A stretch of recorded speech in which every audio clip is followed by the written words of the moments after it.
Hi, everybody. Welcome to the Great Ace Attorney Resolve. I almost didn't want to do this. I had to go into work today because I needed to program some lights. It was like kind of last minute, like 2 days in advance, kind of last minute. Which is not normal for my job. Usually I get like a month in advance, but sometimes teachers get lost in their own stuff and then it's like, oh shit, I forgot I need to do this. Hey, help. So it's fine. Honestly, it is. I love my job. But it did cut into stream time. I'm like technically an hour late. But that's okay. I was okay putting this off. This is when the game starts bothering me. Now, granted, I don't think this is a bad writing issue? Question mark? I'm not sure. It's something that just bothers me. And that's because I'm a huge character person. I think due to where I have to sometimes go in one of my old jobs, I really do think about how this affects characters, like every decision. So there's just something in this case that gets revealed that it's like, but what about this? Oh no. So we'll get to it, but let's fucking go. This controller rattles. Also, I think this is one of the more like long-winded cases, if I remember right. The grand end of the century great exhibition of London. Surely there is not a soul who has failed to hear of it. Wondrous new works of culture and industry from every corner of the globe had converged on Hyde Park. Do we do these kinds of things anymore? Like World's Fairs? Million visitors. The last great hurrah of this century. Astonished and delighted people of all nations, and ended on a note of resounding success. But as regards to the terrible catastrophe that occurred during the festivities, very few are aware my friend Mr. Herlock Sholmes had a hand in unraveling the matter. For from the shadows, it was he who earnestly unearthed the facts of the case. And like the centerpiece of the great exhibition, which rose high into the skies of Hyde Park, Sholmes's brilliant deductions, as clear and lofty as the crystal tower itself, brought the truth to light. I need to look up. I meant to when I was first originally playing this. Was the crystal tower a thing? Is that a thing? Because to me, it looks like the fucking Eiffel Tower or Tokyo Tower or something, you know? The weather is unusually fine, and we're about to witness a most extraordinary scientific experiment. Ladies and gentlemen, the 20th century will see steam engines and electrical power dominate the world. Horse-drawn carts will give way to the motor car. Ships will sprout wings and take to the skies. And today, we showcase even more advanced technology, a glimpse into the future. A world first, a demonstration of my super high voltage instantaneous kinesis machine!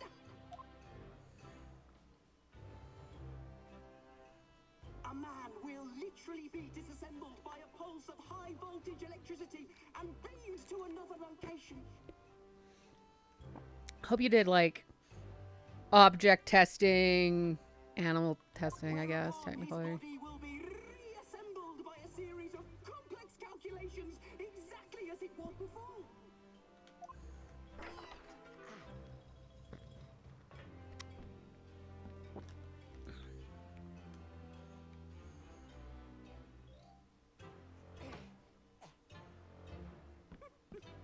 Is he a monkey? In but a few moments from now, this gentleman will, in the blink of an eye, complete an incredible journey through the air. To arrive an instant later on the Crystal Tower behind you!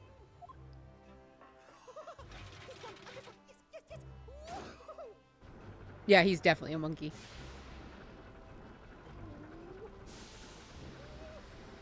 Yes,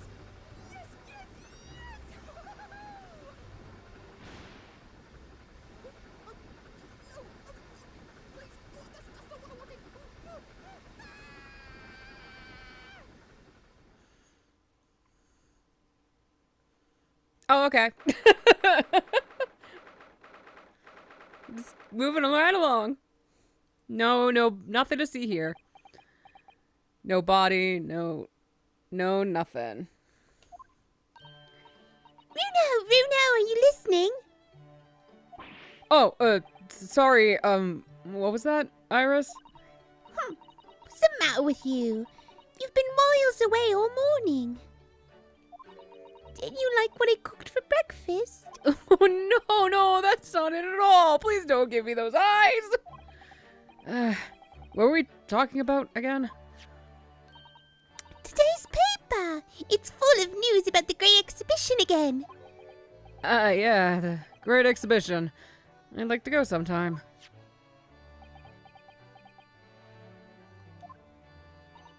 You're really not your usual self today. You seem very down. Don't you agree, Hurley? Aw, everyone's depressed but Iris, I guess. I can't remember when this takes place, if this is after Sasato has gone back to Japan, because we were hopping around time all willy-nilly. Did you say something, Iris? Oh, gosh! You're even more down!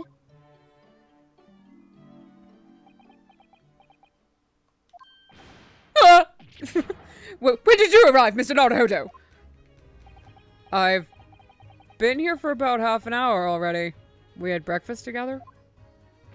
What? Why didn't you mention it before? I thought you might have known I was here, you know, because breakfast? Iris is quite right. You're clearly lacking in vim. So much so that I didn't notice your presence. Thanks, dick. Of course, I could deduce the reason perfectly well with some simple observations. What? Let's see. Yes, for example, your tousled hair this morning, with all its unruly spikes. Clearly, it can be deduced, therefore, that... let me stop you right there, Mr. Sholmes, because I think I can see where this is going.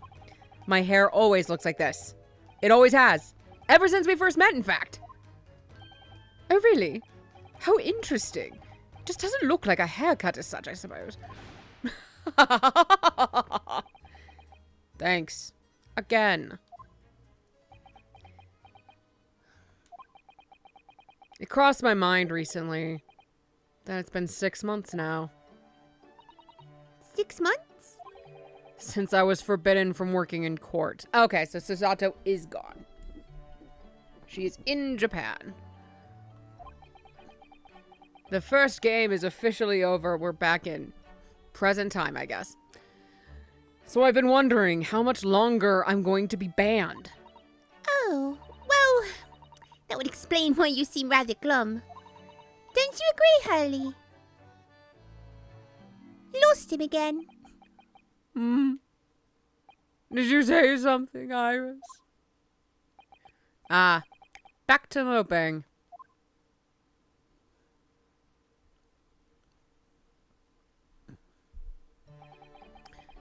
What's the matter with Mr. Sholmes today? He seems even more down in the dumps than me. I know, and the Great Exhibition is opened. You'd think he'd be excited. Why don't we all go see it together? I want to! Of course I do, but I can't! Not for the time being. Why not? Why not? Why not? Because I'm a great detective, after all. So you're embroiled in some tricky case that you can't be distracted from? Is that it? I don't remember hearing that you're working on a case, Hurley. I suppose I should try to find out what's going on. This needy, needy man.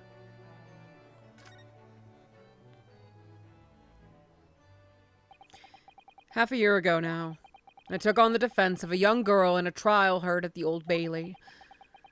What at first seemed like a simple case of murder that took place at a London pawnbrokery turned out to be the one part of... oh, I can read. Jesus Christ. Turned out to be one part of a much more far-reaching plot that involved the British government. During the course of the trial, it was found that I made an unavoidable, yet at the same time, forgivable mistake. Go watch my previous streams. Basically, he presented, illegal evidence, so. In the end, I had my right to represent people in court revoked. I was told I had to spend my time in research and study, so that's what I've been doing. Oh, haven't you, Aunt Runo? Reading all those big fat tomes about British law up in their room, and the notes about Sholmes' old cases. Brewing Iris's special blends of tea, fetching my daily bread for me. You've become something of a manservant around here. Start on the silverware next, Master Naruhodo. Well, I'm thinking of going to ask the powers that be to reconsider. Specifically, Lord Strongheart at the British Supreme Court on Whitehall. I can read. Oh my god, sorry, I had to get my pop filter in a little different position, and it's right at a crucial point of my vision. I can look kind of around it, but you know. Lord Strongheart? Ah, the delightful Lord Chief Justice. Not my favorite fellow. I just realized I might be very loud. Oh good, I'm not. Thank God. Don't want to go peeking anything. My God. He's not mine either, but he's the man I have to talk to. He's the only one who can grant permission for me to start working in the courts again. I came to Britain to become the best lawyer I could. And I can't do that just sitting around here. Man, my voice is tired. It's almost like been yelling from a tech booth for a day and a half. Well, honestly, it was just a day on Monday, but I guess my voice hasn't recovered. The whole of London has been swept up in this great exhibition, hasn't it? The most advanced science, the most modern technology, and the finest works of art and feats of engineering. For the next 6 months, our capital will be showcasing these things, and the world will be watching. Oh, do you know what I'd like to do? I'd like to look down on London from one of those lovely balloons. Look down on? Do you mean those things fly? Yes, of course. They fly high in the sky and don't even need wings to do it. All you need is hot air. But how? How does hot air have anything to do with flying? It makes no sense. I mean, wouldn't you guys have done paper lanterns? Is that something Japan would do? I feel like you'd get kind of the concept if you're not like you. At least not with people. I would understand the people being the limiting for you. I can't understand it at all. That's true of a lot of new scientific discoveries. Most people can't understand them at first. But in 100 years' time, all these things will just be common knowledge. I suppose they might be. Mind you, some of the science being demonstrated seems very questionable. Something went wrong on the open experimentation stage yesterday, apparently. There was a huge explosion. Still, I wish I'd seen it, though. I'd love to see how bad some of these scam experiments really are. Says the innocent 10-year-old girl. See here, every page of this paper carries some article or other about the great exhibition. But the brighter things shine, the darker the shadows that are cast behind them. Personally, I find myself drawn to the darkness, to the impenetrable. That is my proper atmosphere. Good for you. Shadow cast behind. Is that a metaphorical way of referring to the back page of the paper? Thanks for the hint, dude. Every article on the front page is news about the Great Exhibition. Public experiments to demonstrate brand new scientific ideas, cultural exhibits from around the globe. Oh yeah, it would then be at one of these events where, where Gilbert and Sullivan would I think it's Gilbert and Sullivan. Oh my god, I'm forgetting playwright names now. Would come up with the Mikado because of a Japanese cultural exhibition. And it was basically a weeaboo awakening done in very poor taste. It's also positive and hopeful about the coming century. Yeah, must all go to see it properly before too long.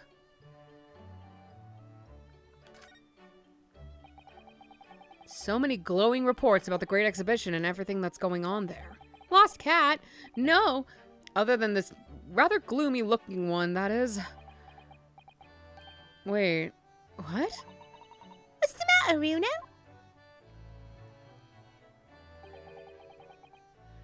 The Reaper attacked. That's Lord Von Zeeks. This must be what Mr. Sholmes was talking about. Does he know any more, I wonder?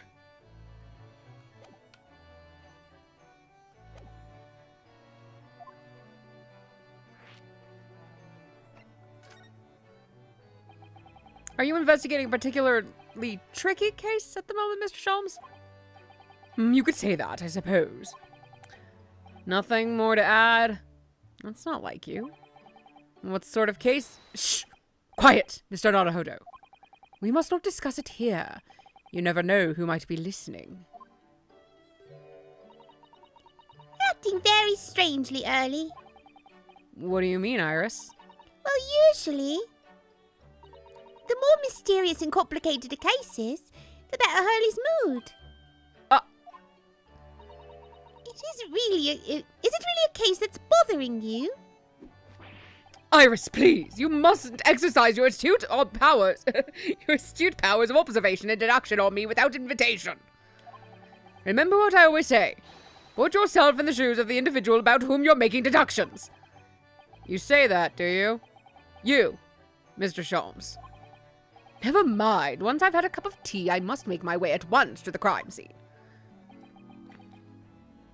That was a deep sigh. Fucking weirdo. It says in the paper that Lord Von Zeeks was attacked. That's terrible. You know the legend of the Reaper of the Bailey, of course, don't you? Only too well, in fact. Yes. Prosecutor Baron Von Zeeks. That vampire of a man. They say that if the Reaper is the prosecutor in a case, there's no salvation for whoever's in the dock. Even if the defendant is found not guilty. Once the Reaper has someone in his sights, one way or another, that person's time left on this earth will be short. London's finest rogues always find ways around the law. They'll stop at nothing to secure an acquittal at trial. Falsifying evidence, paying sham witnesses, threatening jurors, bribing judges. But even such devious tactics as these cannot save them from the hand of the Reaper. As you've experienced yourself, haven't you, Mr. Naruhodo? Yes, I've seen the Reaper's retribution at work. Many of these criminal rogues are reckless and quite unafraid to die. If a leader among their fraternity is seen to have been taken by the Reaper, retaliation like this does occur. Really, the capital is a never-ending supply of such scoundrels. So, do you mean Lord Von Zeeks has been attacked like this before? This isn't the first time? He's quite an accomplished combatant, you know. He doesn't take these attacks lying down. Although, it seems that his assailants were armed with guns this time. Oh my goodness, is he alright then? Is Lord Von Zeeks hurt? My dear fellow, how on earth would I know? Well, in the article here it says, as to what of Lord Van Zeeks and his condition, all will be revealed in tomorrow morning's edition. Ah, I see. Well, we shall have to be patient then. No, I can't wait until tomorrow. In that case, you shall have to inquire with somebody in the know. But who? Lord Strongheart, perhaps?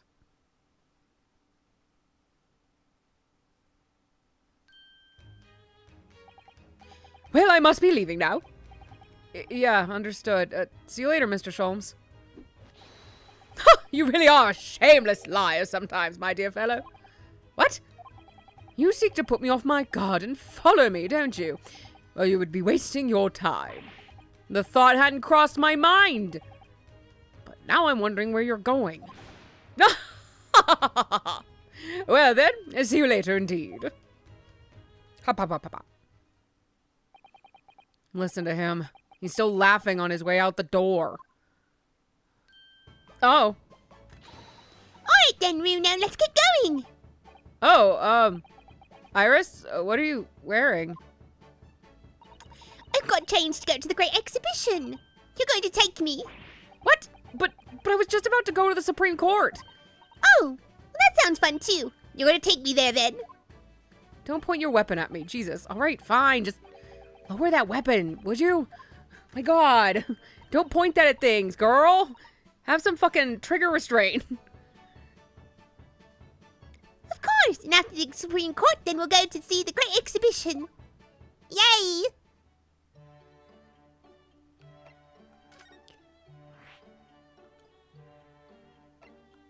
Oh my God, hello? Can you not itch now, nose? Jesus Christ.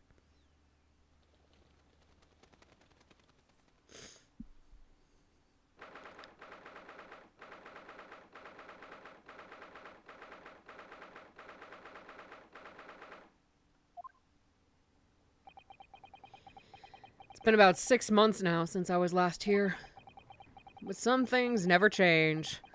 Like the sense of foreboding I always seem to feel in this place. Oh my God, Iris, can you not? Doesn't seem to be bothering Iris at all, though. She's happily reading over there. Oh, I love this place. I always find so many interesting books here. Of course. I was forgetting that you've been here before. The time we came here 6 months ago. When Susato-san was given the news that she was to return to Japan.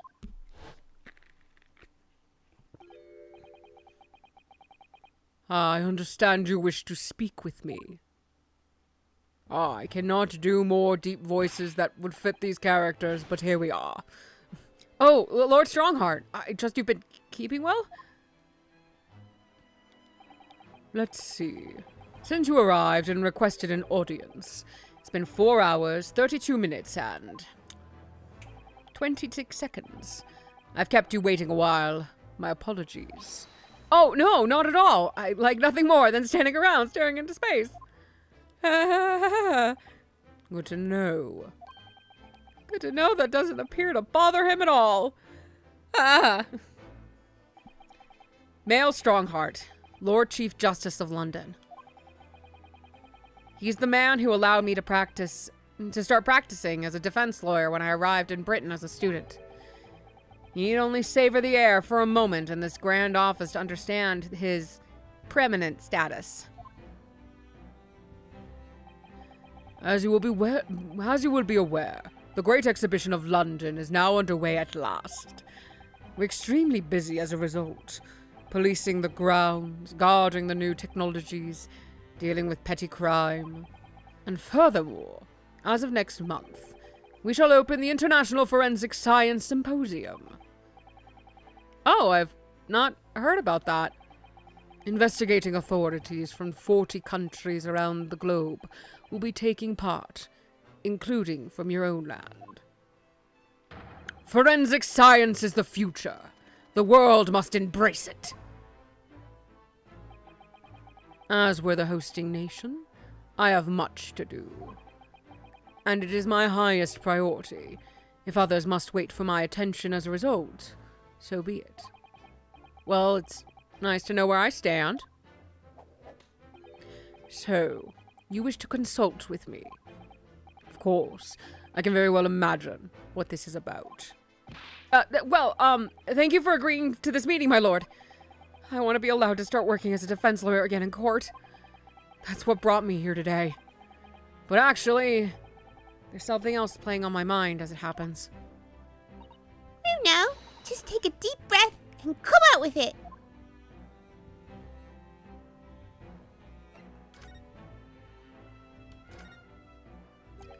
I actually came here today to ask for your permission. Go on.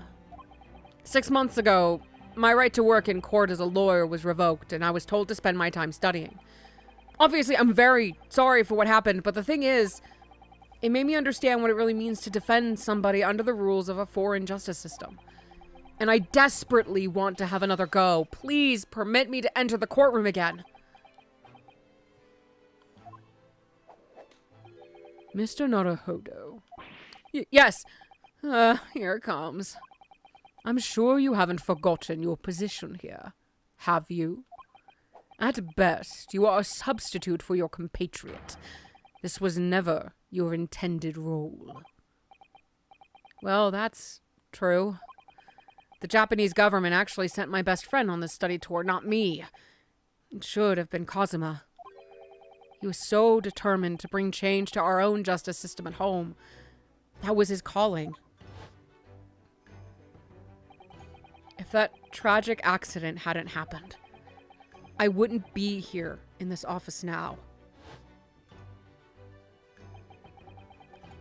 Mr. Asoki was my best friend, you see. That's why I can't leave it unfinished. I have to fulfill his calling for him. His calling, you say? Has it never occurred to you that perhaps you know nothing of his true calling? Sorry? The mission with which that young law student was charged. What do you suppose it really was? What do you mean? Mission? He's not making any sense.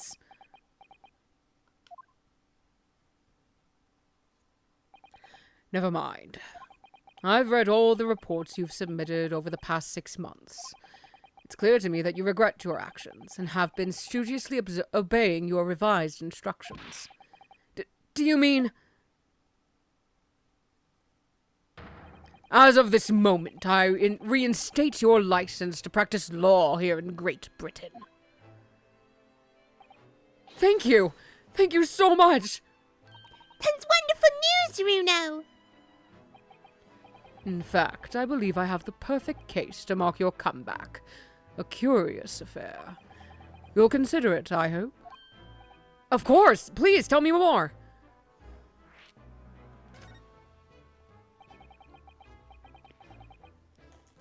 You described it as a curious affair? Yes, that's right. I believe it was reported in the press. Are you aware that there was a serious incident at the Great Exhibition yesterday? Oh, no. Yes, I read about it. A professor from Germany tried to carry out a crazy experiment. Why didn't they give him a German accent in the video? In the cutscene, why did they do that? It's such a fun accent to do. I'm sure a voice actor would have been happy to do it. I'm not good at it, but you know. Let me see, how was it described?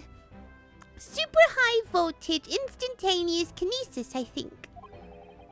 Instantaneous kinesis? As in, moving things with a click of the fingers?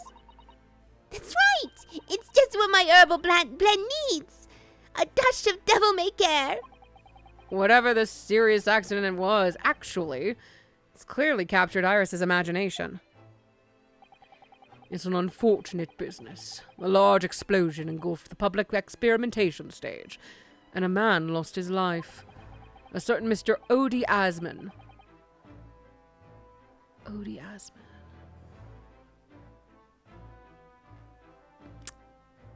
Nope, I'm not seeing the pun. An investor and a well-known figure in society. A large explosion? A man died? The man responsible for the experiment was Professor Albert Hairbrain. I do like that pun name. That's great.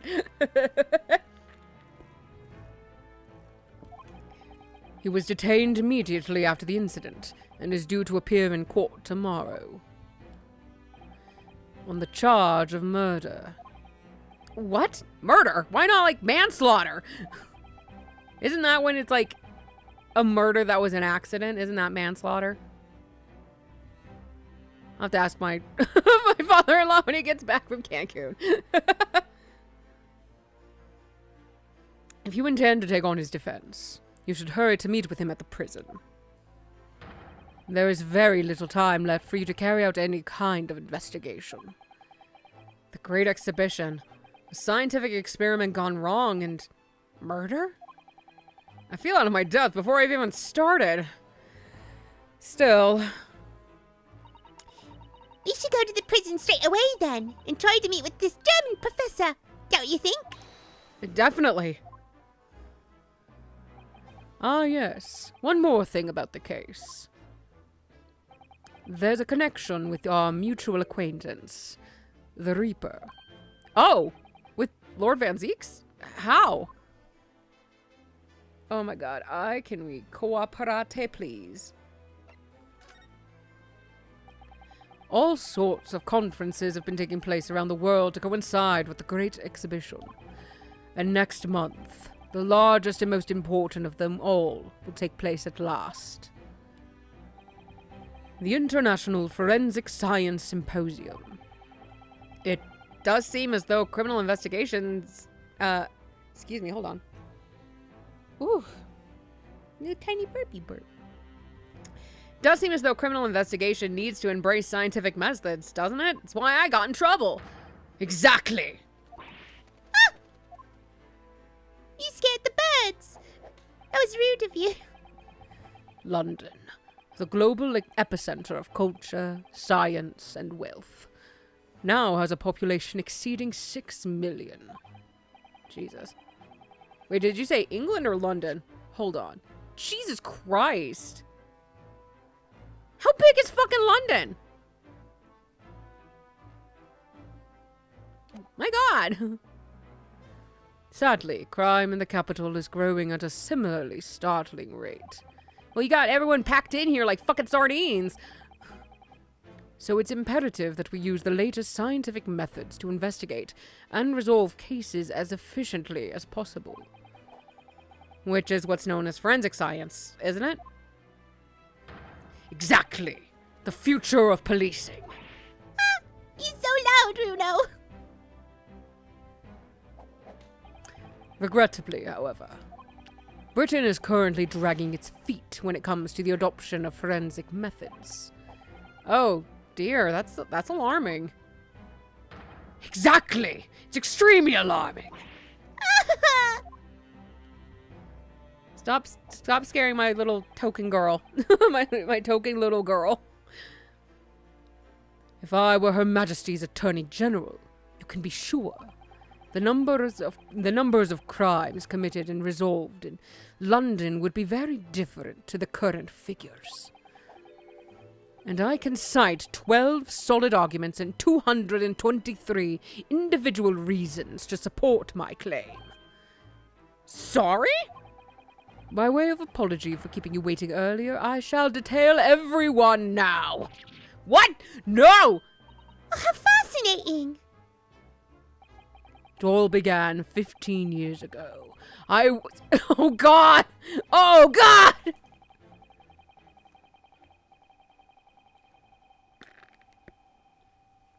And that's how Runo died. End of the game! Yay!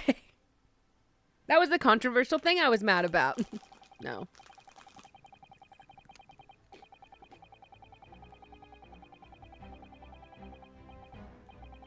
And that more or less sums up my feelings on the matter, in the simplest of terms, of course.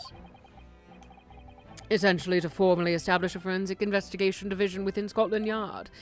That is my mission. Oh, right, yeah, that's wonderful. I got a headache from that, my dude. Ugh. Exactly. Wonderful is precisely what it will be. Iris isn't paying attention at all. She's got her nose in another book now. I mean, honestly, girl, this might be more interesting than that, because that's probably just law gobbledygook. Oh, is it over? Did you learn anything useful? I actually drifted off for the most part. He's surprisingly ardent about forensic science. Like, my god, dude. Calm your tits. Oh, that reminds me. Have you seen this? The reports of the overwhelming success of the Great Exhibition. Of course. No, not that. The story on the back page. What story? The Reaper attacked. Ah, that. You've enjoyed some victories in court against my #1 prosecutor, have you not? Poor Mr. Reaper. What happened to him? He wasn't killed, was he? There's no need for concern. Lord Van Zieks would not be so easily dispatched, I assure you. Can you tell us what happened? I'd really love to know. Very well. If it interests you. It does, strangely.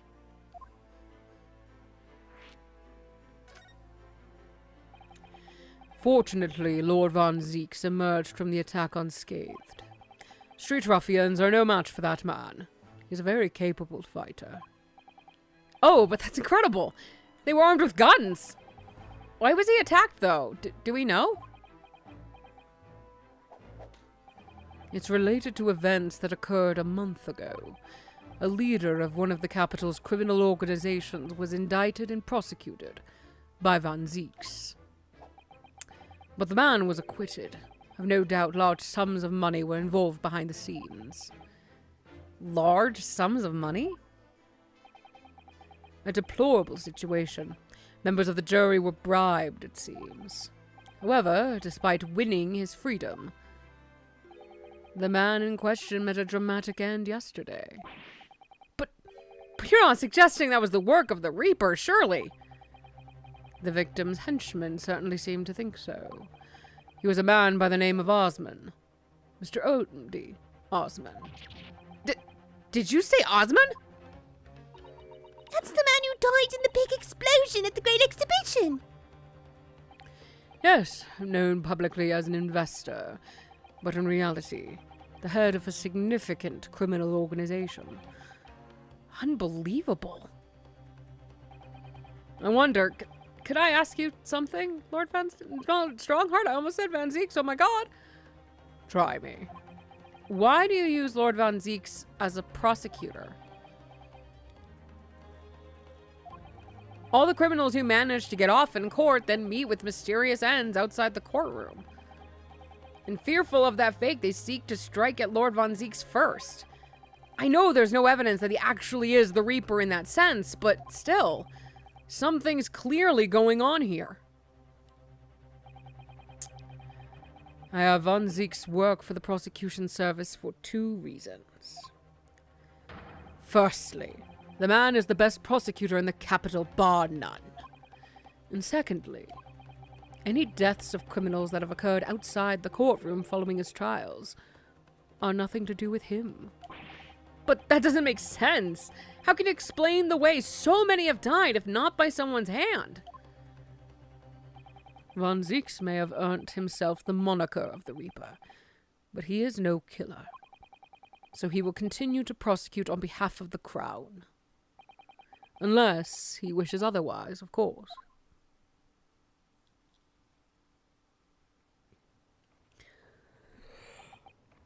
Well, I must be leaving for my next engagement. I'm already 11 hours and 16 minutes late. My colleagues may be starting to fidget. Oh my god! 11 hours late? That's quite something. That meeting had already started when I arrived back here for this engagement with you. So, lateness was inevitable. Time stops for no man. I'm sure it stopped for me during those 12 solid arguments and 223 reasons. Oh, yes, where would I find Lord Van Zieks now? I would assume he's at his office. Right, I'll go and ask him about the attack in person. I want to get this straight from the horse's mouth. Away with you now.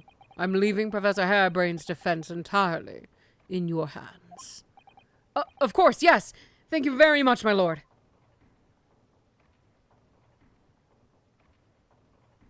Oh, goodbye. We'll go to the prison first, and then we'll go to the office, the prosecutor's office. We'll just kind of go down the list. Hi, buddy. Hi, buddy. You okay? Doing good in there?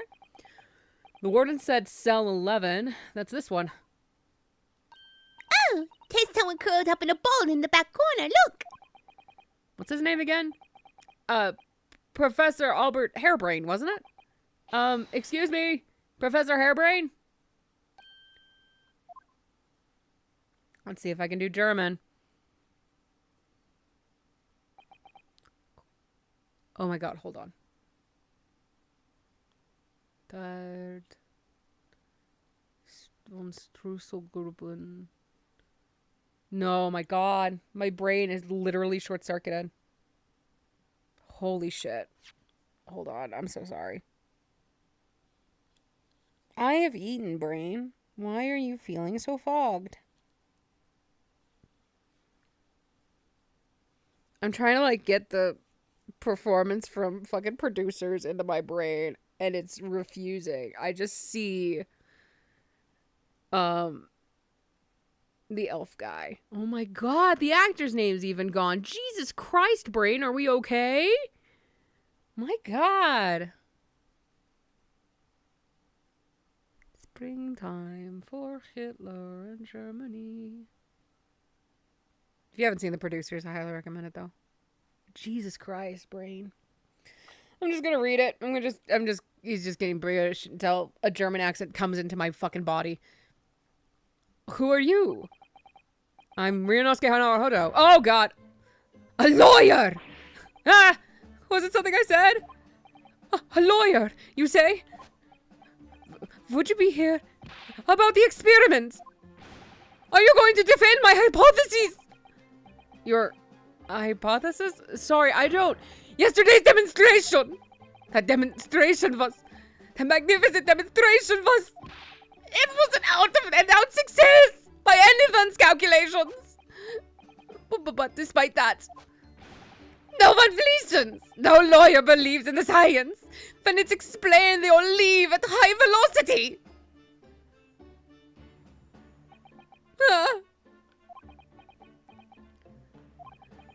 Now it's probably not a good time to mention that your zeal made my concentration leap for a while, too.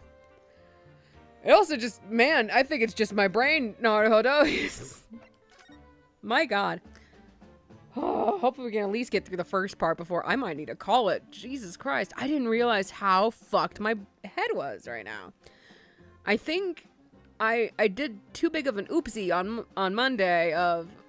Oh yeah, in-laws, I could definitely take you to the airport, which I was still happy to do. But I got up fucking early, like 4 a.m. to make sure I was at their house at 6 a.m. And then I had a rental that evening till 10 p.m. I don't think I've recovered. You mentioned the demonstration yesterday. The papers have called it a spectacular failure. After all, the man died in the explosion, didn't he? Yes, you could interpret the results that way if you really wanted to. Well, I suppose in the strictest sense, the experiment was a failure, but at the same time it was a great success.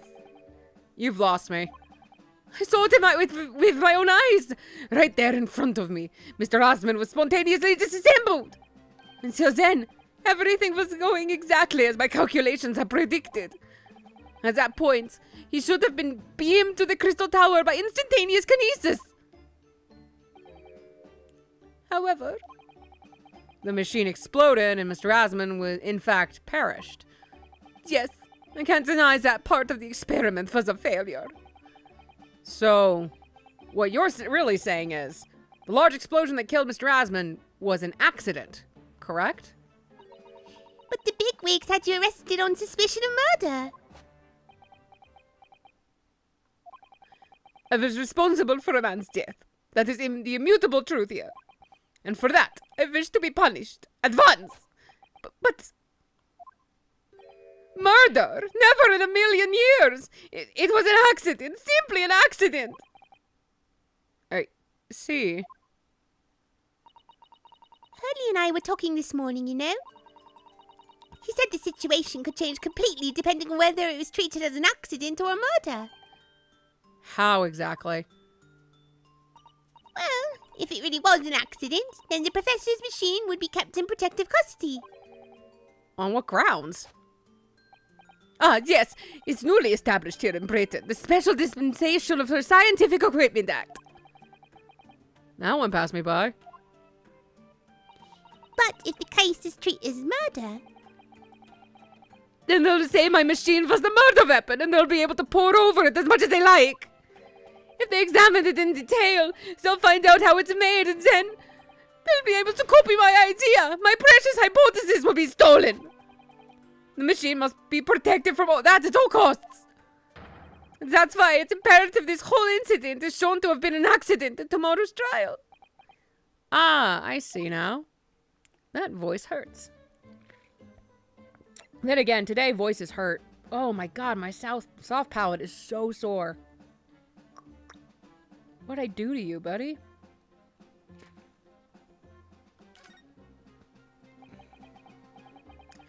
So in short, there was a terrible accident at the Great Exhibition Showground yesterday. Yes! Or rather no, the devil's in the details. Strictly speaking, there was a terrible explosion. Sounds the same to me. You were demonstrating super high voltage instantaneous kinesis, weren't you? How fascinating!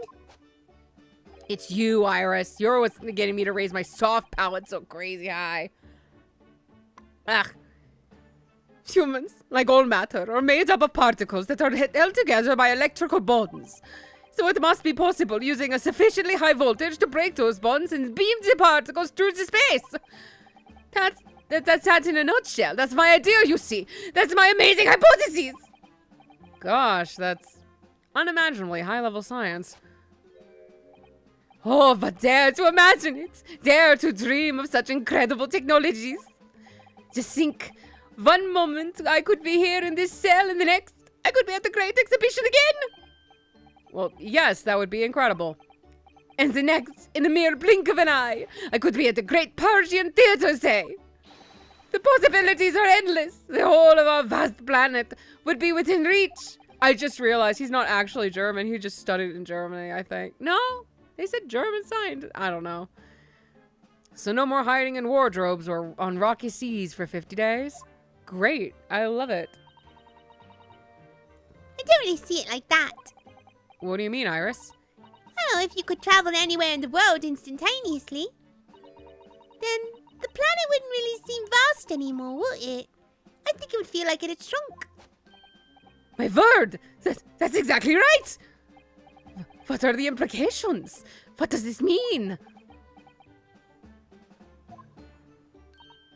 Oops, I got Professor Bunnybrain really worried by the look of it. Clearly, this is yet another case of just because you can doesn't mean you should, I suppose. The point is, my calculations are flawless. The science works. But without the practical demonstration, it means nothing. And that's always the fly in the ointment. Because practical demonstrations cost a lot of money. Money that young scientists like you don't have. That's exactly it, yes. Who are you? Small child? What are you doing here? This is a new place for you. Henry's always complaining about it. He says the government should invest more in science. Well, anyway, I bumped into him at the right time. I met the well-known investor, Mr. Osmond. The victim who died in yesterday's terrible accident, you mean?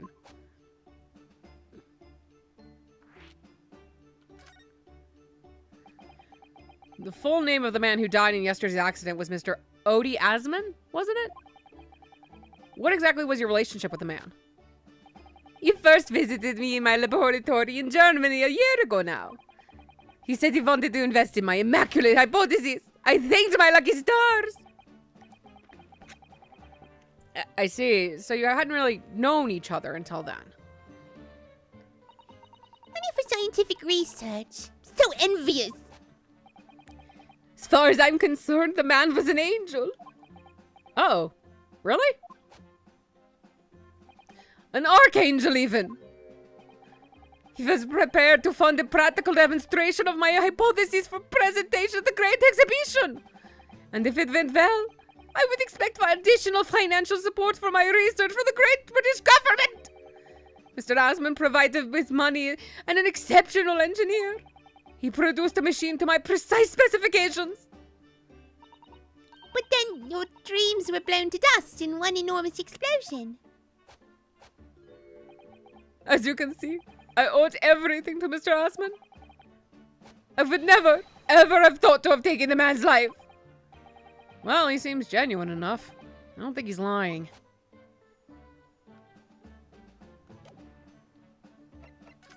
Do I need to, be like, hi, I'm here to be your lawyer? Ah, fascinating, yes. In Japan, where I come from, it's the symbol of a defense lawyer. Wearing it is very bracing and I find... Your words make some sense to me, but they are entirely illogical. What do you mean? Well, for example, I find this white laboratory coat that I wear for my work very bracing too. However, in my case, there is a perfectly logical reason for that feeling. Oh, really? What is it? I purchased the wrong size by mistake. This one is too small for me. The sleeves especially are extremely bracing. I can barely move my wrists. That's what you call logical, is it? You fucking... Okay, I think this is not... This was about pointless. That was dumb.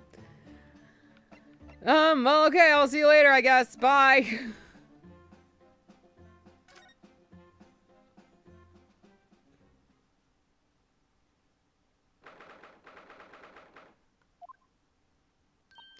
Oh, so this is the legendary Reaper's office. Yep, appears so. Oh, it sends chills down your spine, doesn't it? What an amazingly deathly atmosphere. Oh, is that... That hooded figure was so still I hadn't noticed his or her presence. Wonder who it is. What are you doing here? Oh, I'm not wearing my coat. Cape. I'm no longer a vampire. Hello. He's as unwelcoming as I thought he'd be. Actually, maybe even more so. Oh, I'm glad to see you're well. I am. Why do you ask? So, who's the person over by the wall being punished for something or other? No punishment is taking place here. Oh. Good. That's my apprentice. And he's sitting there of his own free will. I didn't know you had an apprentice. Must be the same person who was pictured in the newspaper. He's very able in combat. A requisite skill for anyone under my tutelage. Are you referring to the attack on the Reaper that was reported in the paper? Because that was bad. The Reaper. I'd be interested to know the Reaper's true identity myself. Assuming, that is, such a fabled fiend genuinely inhabits our great courtroom. Cool. What? Lord Strongheart said that the assault last night was some sort of revenge attack? True. Carried out by henchmen of Odie Asmon's criminal organization. The investigation meant their arrests were imminent. Presumably, some hoped to kill me before that happened. Odie Asmon. He's always masqueraded as one of London's most powerful financiers, a global investor. But his enormous wealth came to him by underhanded means, via his criminal activities. And he used the money to buy himself a verdict of not guilty when he found himself in court, didn't he? Being prosecuted by you, Mr. Reaper. But the man got his comeuppance in the end. Yesterday, in fact. In extraordinary circumstances. It was a most unusual cause of death. I know about that. It was super high voltage instantaneous kinesis gone wrong. Mr. Osmond died when the demonstration on the public experimentation stage ended in an enormous explosion. Correct. And you think I have some kind of divine ability to cause an accident like that to happen? Do you? Well, no, that does seem a little far-fetched.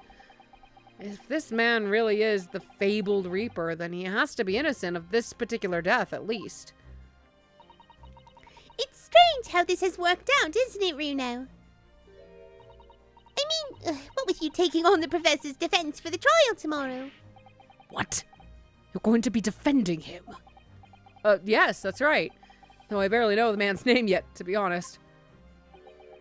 Albert. Albert Harebrain. That's right. Do you know him by any chance? Of course. He's a contemporary of mine. We were at university together. You're... What? It's interesting how cohort is now what's become a contemporary. I'd understand that Professor Harebrain was from Germany, though. Harebrain's from a respectable British family. After graduating from the University of London, he moved to Germany to carry out research. That's all. So, you were students together? I was in the Faculty of Law, of course, and he in science, so our paths rarely crossed. But curiously, we got along, though I've not met him since my university days. I certainly didn't expect our next encounter to take this form. And with you, of all people, representing him. Only if I make it out of this office alive, I'm gonna die. He's actually been charged with murder, it seems. Yes, I know. Because the prosecution will be handled by me. By you? Conflict of interest, question mark? But you made it sound as if you and the professor had been friends. We are friends, it's true. Then why would you do this? If the Reaper is the prosecutor, there's nothing anyone can do to save him. He's doomed.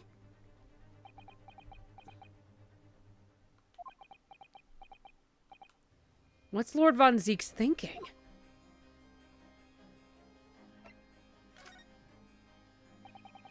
What do you mean by what you said before? If you'd like to know the Reaper's true identities, does that mean... I'm a crown prosecutor, an immortal like any other. I'm no demigod. But they all died, haven't they? The people you've prosecuted, I mean. Whether or not the trial ended in a conviction or an acquittal. Those I prosecute are the vilest wretches of our society. People who, without question, deserve to be found guilty. The world is a better place without them. But that's not true of Mr. Natsume, for example. He wasn't a vile wretch at all. No, it was Ginny. In fact, she's ever so hard-working now. I can't deny that since I encountered you, things have taken a turn. But the point is this. If any of those vile wretches that escaped justice subsequently died in mysterious circumstances, it seems at the hand of their own kind. It's not my work. Lord Strongheart said the same. He believes you're not involved in any way. But you were attacked by those ruffians because they believe it's true.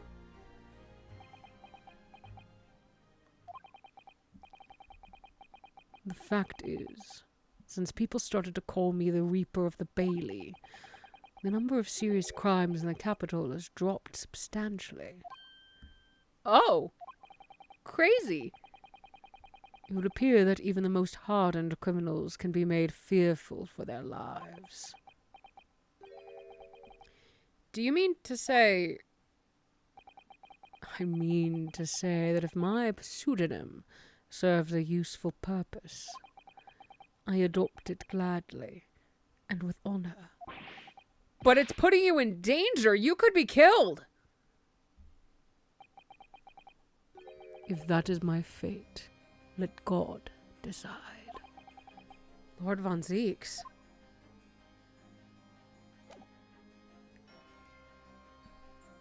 Crazy.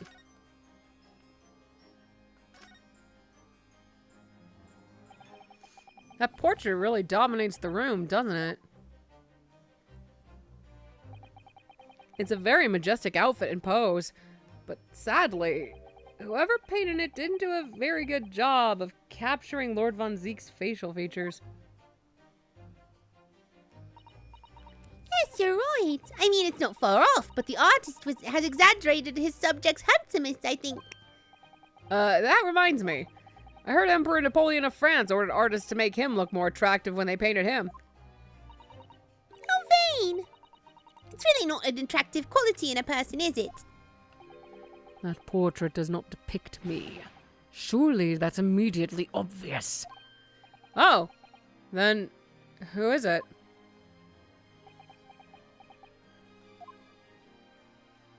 Okay, you don't have to tell me then. That's fine. Hi. It really looks like a punishment to me. I've never seen someone sitting like that before. He hasn't moved a muscle since we arrived. Do you think perhaps he's dead? If he was dead, Runo, he wouldn't be sitting up, would he? Well, anyway, dead or alive, he's not overly approachable, is he? He's not dead! Also, it's not a weird position to fucking Rianodo. Oh, I didn't mean to click that.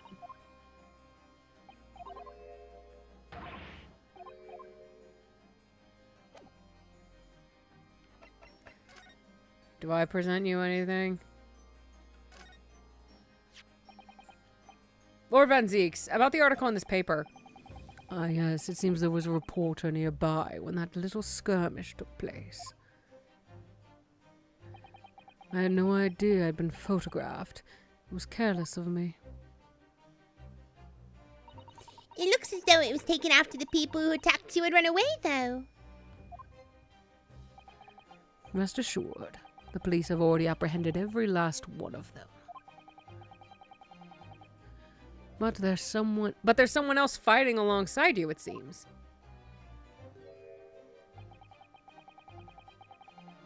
And I think it's the same man who's sitting over there as we speak, isn't it?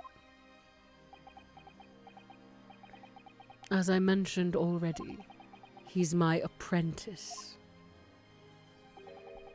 Perhaps you could tell us a little bit more about him?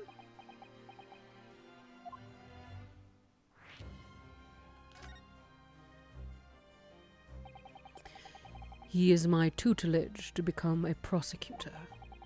So you could say he's my apprentice, I suppose. Ah, like you are to early then, Runo. I don't remember taking an apprenticeship with a great detective. He's currently compiling a report about last night's attack. It looks like he's wearing some kind of mask? On Lord Strongheart's orders. Nobody knows the man's face, or indeed his identity. But why would you agree to take on such a clearly suspicious individual? Lord Strongheart's orders again. He's not one for meaningless follies. There will be a good reason for his actions. I hope you're right.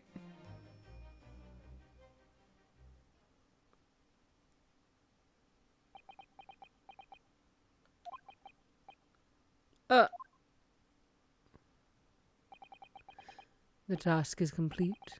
Good. In that case, you can collate all the briefs.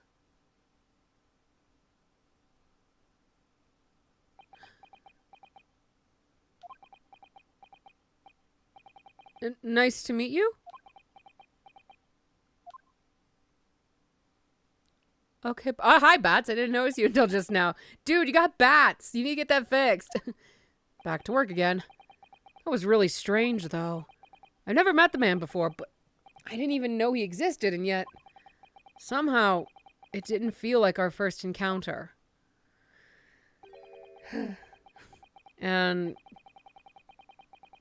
honestly, I don't think it's that hard to figure out who that is. I still won't say it quite yet, but for everyone who's figured it out, maybe you'll understand my annoyance. I hate the apprentice. I hate him a lot.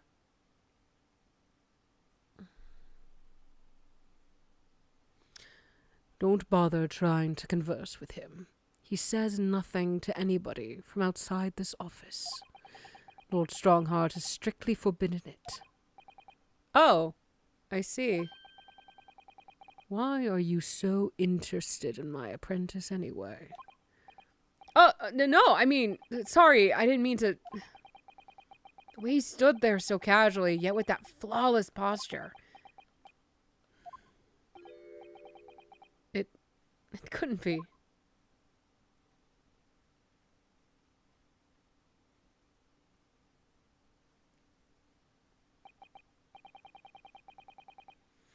Ah, yes, there's something I've been meaning to ask you.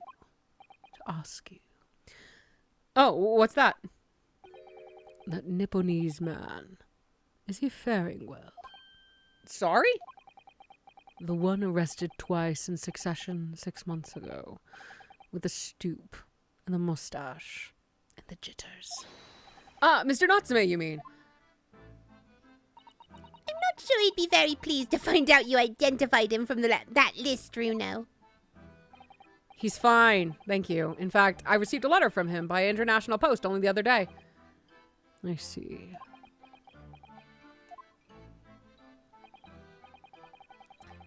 Well, I think we can end our discussion there, don't you?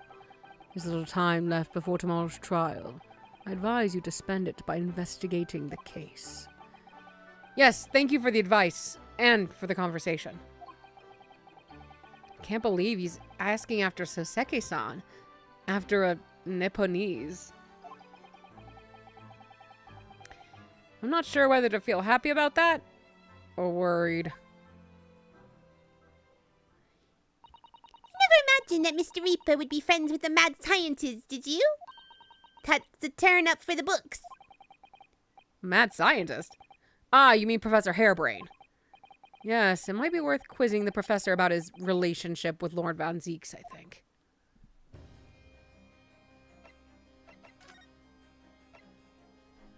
Go.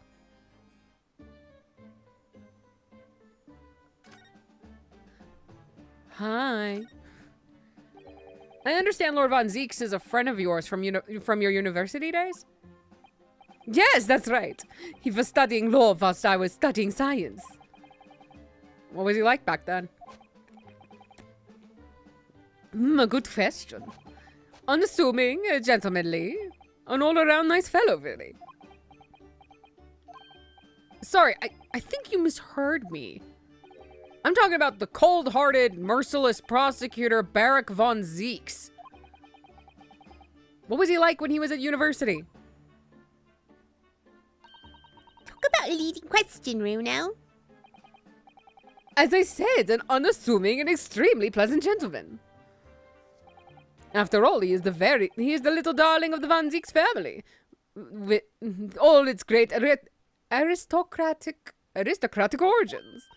I didn't realize he had quite such noble blood. Little darling? It was a bit of a shock when I came back to Britain and learned what he'd become. The Reaper of the Bailey, no less. Yes, that's right. I did hear, though, that there was a very big event in his life that completely changed him after graduation. Really? What sort of event? Ah! I'm very sorry, but I don't know anymore. I wasn't in the country at the time. I was in Germany already. Oh, yes, of course. If he's heard all about the Reaper, I really don't have the heart to tell him that Lord Von Zeeks will be the prosecutor in court tomorrow. It would be bad. So, Professor, let me just make absolutely sure I've understood you properly. The huge explosion that occurred yesterday, that was an accident, you're saying? You had no intent to harm the victim, who was in fact a sole investor in your work. Is that correct? As correct as 2 squared is 4. I swear it. Yes, it's true that the man perished in a machine of my invention. So I know that I'm far from blameless in all this, but still, I would never use my discoveries, my inventions, to take a person's life. Not in a tintillion years. I'm a man of science, and it's all I know. You have to believe me, please. This accent's getting away from me, goddamn. Do you believe me? Do you believe in my hypothesis? Science is the purest of truth, you know. I've always believed that all my life. I'm afraid I don't know much about science or your theories, but I do believe you, and I will fight to prove your innocence with all my might. I'm a man of the law. That's all I know. You have to believe me, please. When I went to live in Germany after I graduated, I learned something very important. Nationality, class, lineage, none of that matters. As long as you try your hardest, you can achieve anything. Thank you for that, Professor. And thank you in advance for defending me tomorrow in court. Alright, Runo. Time. Time to visit the Great Exhibition. Sorry? Well, it's where the incident happened, isn't it? Yeah, I suppose that's true. Time to investigate at last. Bum, bum. Bum, bum.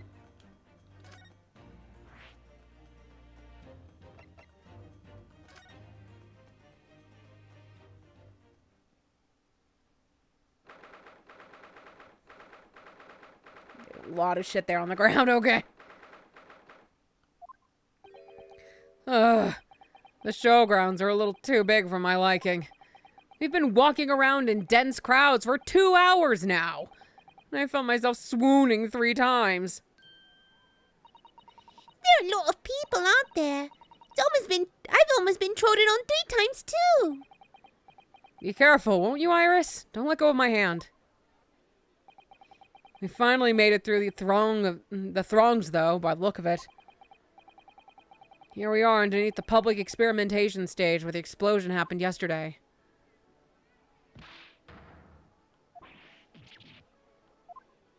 Okay, what? Hello? Who's cussing? What was that? I can hear voices from up on the stage. It sounds like an argument.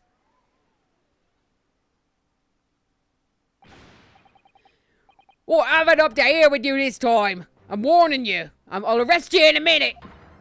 Oh yeah? Go on then, Spectre. Give it a shot. You ain't got no evidence and you know it. Wait. I know those voices. Got a cheeky little mouth on you, young lady. But a night in the cells will teach you some manners. Just try it. I dare ya. If you want that bag of chips rammed down your throat. Yahoo! Gregsy! What are you doing up there?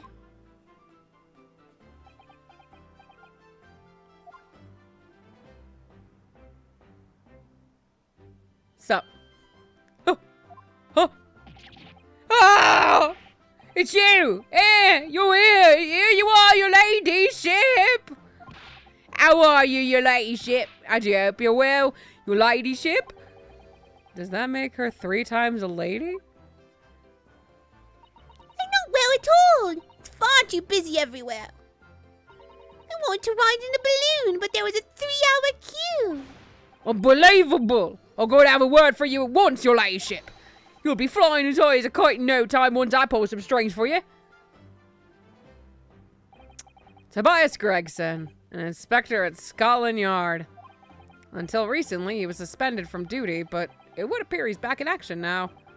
He's actually quite well known, appearing as he does in the adventures of Sherlock Holmes. And for that reason, he can't say a word wrong to the story's author, Iris. But there are limits, surely. Or there should be. Watch it, sunshine! Sorry. What gives then? Joe tell me you're on this case? Yes, I'm acting for the defense. So we're here to investigate. Dear me. That's the situation, is it? Is it really that troubling? Is it really that much of a bother, Gregson? A measly 5 bob? Is that all you got? Dude, did you just pickpocket me? What the fuck? You're a lawyer, ain't you? You could stand to carry a bit more copper around your pockets, Mr. Naruto. Hey, that's my last bit of spending money, that is. You can have it back, but I'll have to charge you for all the bother. 3 bob. This is Gina Lestrade, a pickpocket or diver born and bred in the East End of London. In the case that led to my own suspension 6 months ago. This is the young girl I was defending in court. What's your problem, Odo? Diver? Pickpocket? What with all the name calling? You want a bag of chips rammed down your throat and all, do you? I thought you were proud to be a diver, Gina. You were just arguing with Inspector Gregson about it, weren't you? I assumed you'd been up to your usual tricks here at the showground. That ain't no way to talk to a lady, Odo.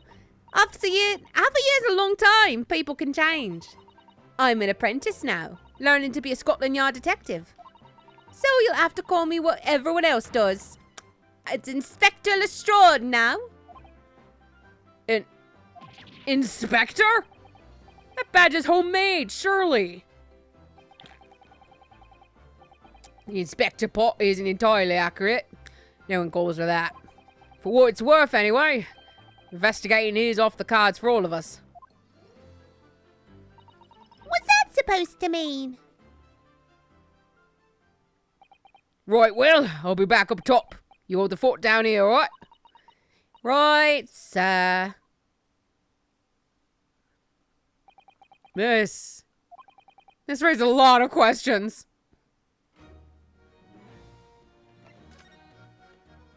Actually, let me look at some shit first.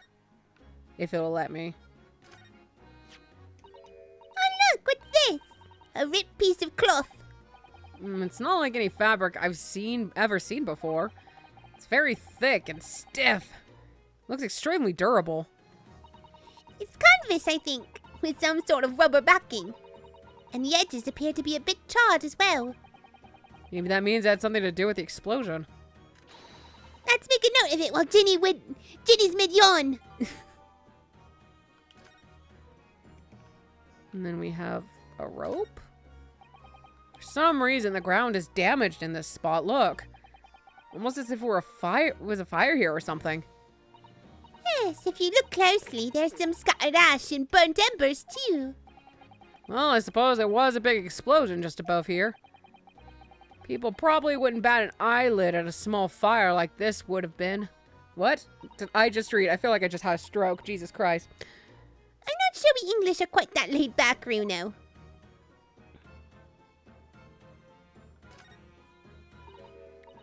It looks as though somebody dropped something behind the tree just there. Dropped? Or hid? What is this? Some part of the machine that exploded? Maybe. It could have fallen from the platform above in the blast, perhaps. What's going on here? Oh, nothing! I think I'll hang on to this just in case. I think that's all I can look at right now before having to talk to Ginny. Looks like a layers of thick canvas with a thick rubber lining of sorts. I've never seen anything like it before. But applying Mr. Sholmes' method, you might deduce it was part of a raincoat worn by someone who really, really didn't want to get wet. And the charring must have occurred when the person was struck by lightning. Or maybe not.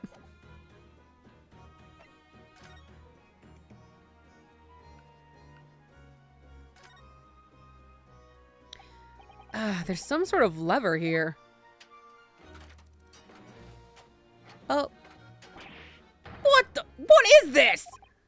It looks like a cross between a bow and a gun. I think it's probably used for the same thing, too.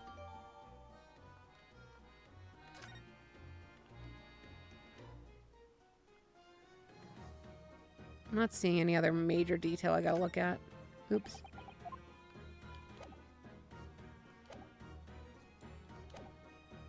Hi, Ginny.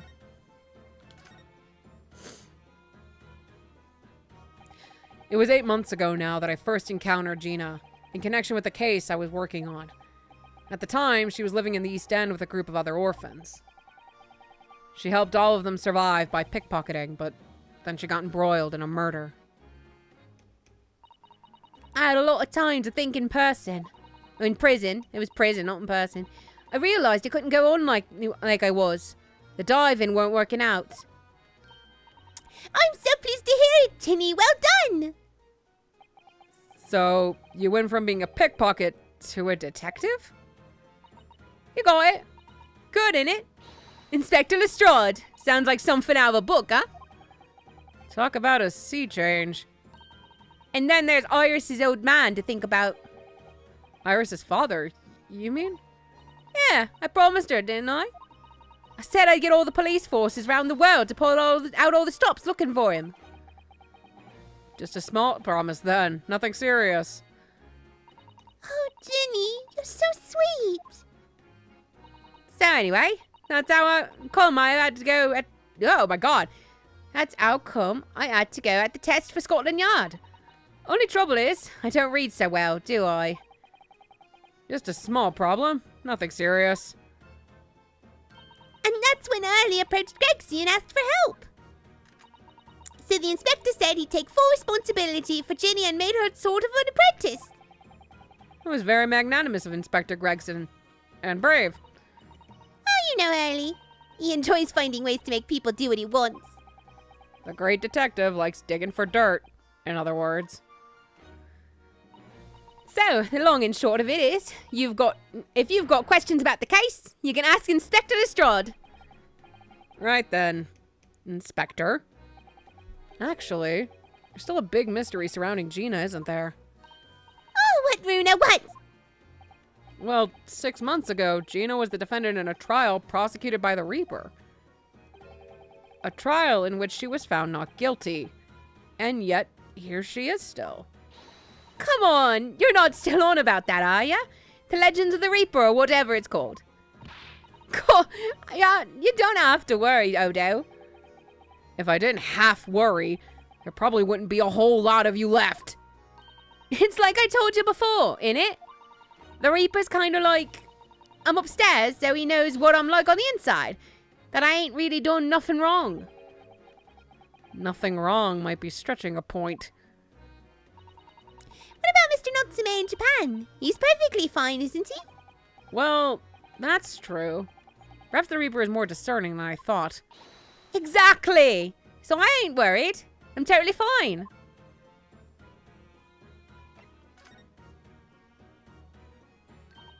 God, it was out of this world, it was.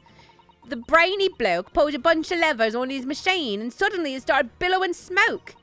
Then it just went pop. I ain't seen a better experiment here yet. Sorry? You mean you saw it, Ginny? With your own eyes? Yeah, of course. The boss is in charge here, ain't he? Of keeping everything running smooth, I mean. The boss being Inspector Gregson, I suppose.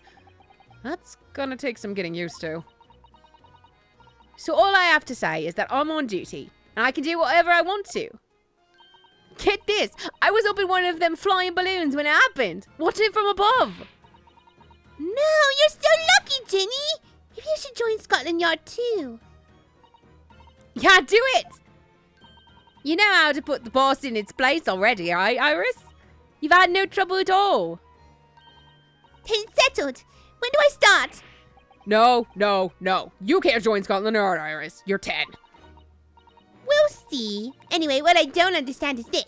If the machine exploded so spectacularly, how can Professor Buddybrain still be claiming that his experiment was a success?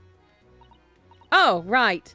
Well, it was a success, in a way. It was? How can it have been?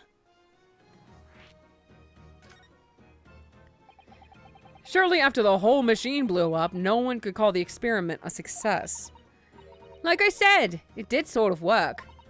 I mean, yeah, there was a load of smoke and what whooping great bang. But where do you think they found the victim's body, eh? In the crystal tower over there.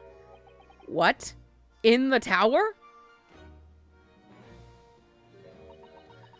You can see for yourself, can't you? Up there, above the scaffold. Oh. Oh, where all the glass is broken, you mean?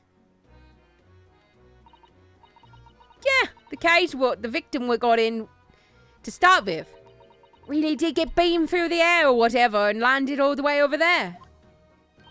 So you see, it kind of worked.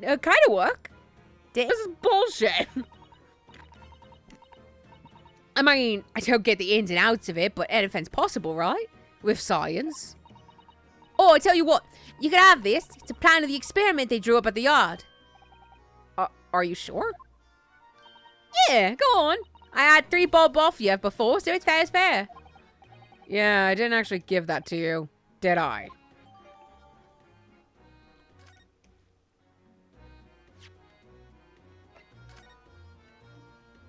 Wow, so detailed.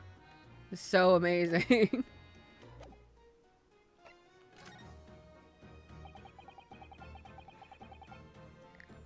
Something Inspector Gregson said before seemed a little strange.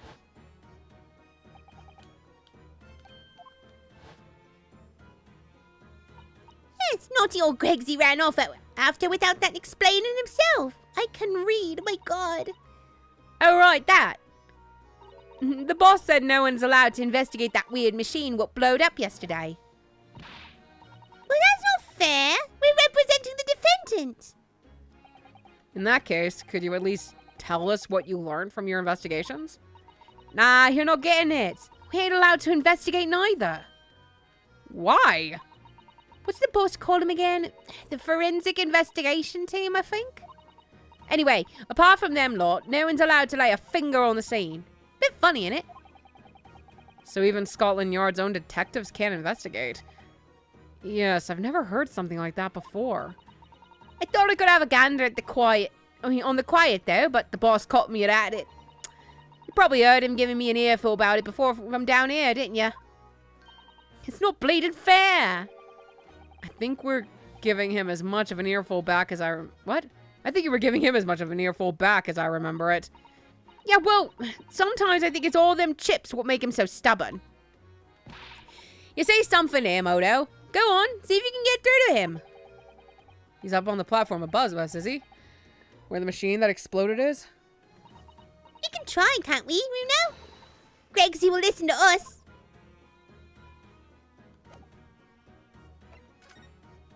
Oh, I just look at the stairs.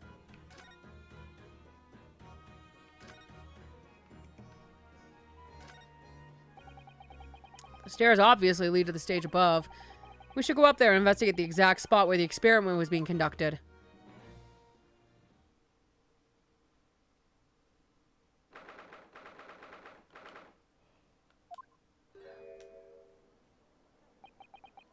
So that's it, is it? The machine that blew up. Oh, it must have been a magnificent explosion. I've seen my fair share. You've seen things like this before, you mean? Of course, Hurley's always doing experiments that end in a bang. In fact, in his own words, explosions are the very essence of chemistry. That might explain the smell of burning that frequently comes wafting up the stairs. One time, he made something that exploded with such force, it took the roof off the building. I wish you'd been there to see it, Runo. It's hard to get too excited about that, given that I now live in the roof. Well, anyway, that's enough about that. It's time to investigate. Ah, look, Inspector Gregson is over there. He seems to be deep in thought about something, whilst eyeing up the machine carefully. Really? He just looks confused to me. Hello. Ripped itself apart magnificently, didn't it? Magnificently. And mercilessly. Oh, I thought I clicked on Gregson, did I not? So someone stands in the middle of the machine to be disassembled and then beamed through the air. Yes, beamed. Oh, blasted. That's the point. Yes, that part's crucial, really. Something like that even possible, though, Iris? Oh, Runo, I'm just a child. How should I know? A child when it suits you, you mean? From what I can tell, I think if you were to pull this lever here... Stop! Don't touch that!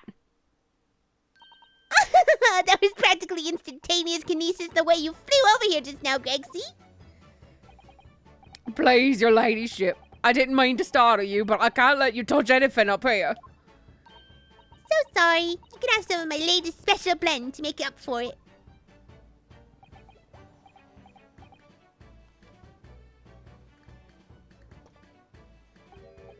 Oh, wonderful. I just changed access. Wonderful. This stuff really is wonderful. It's just like old times, this is.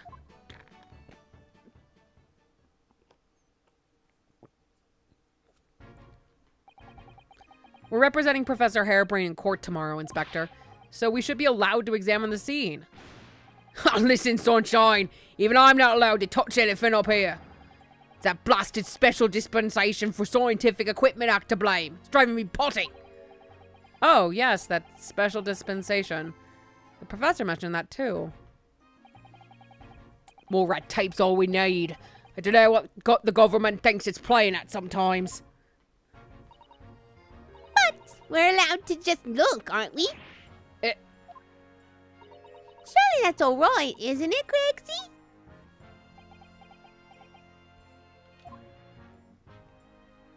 Of course, your ladyship. Anything you say, your ladyship, but please don't get your dainty hands dirty, will you? Don't worry. We wouldn't dream of touching anything, would we, Runo? Surely knows how to get what she wants. Scary.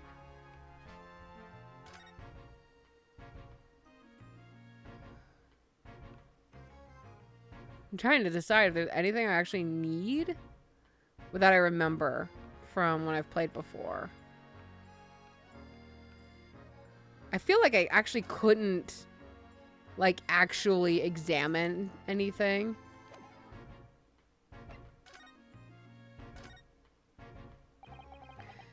Using high voltage electricity to somehow disassemble a man's body and then beam him across to the Crystal Tower. It's an extraordinary thing to attempt, especially in public. True. It was by far the most unusual of the experiments planned by the exhibition, mind. To be honest, I'm a bit surprised it was allowed. Carrying out something so dangerous with so many spectators present, I mean. The government's doing anything it can to promote new science and technology at the moment. They're more worried about being ahead of the game than the odd spot of public safety infringements.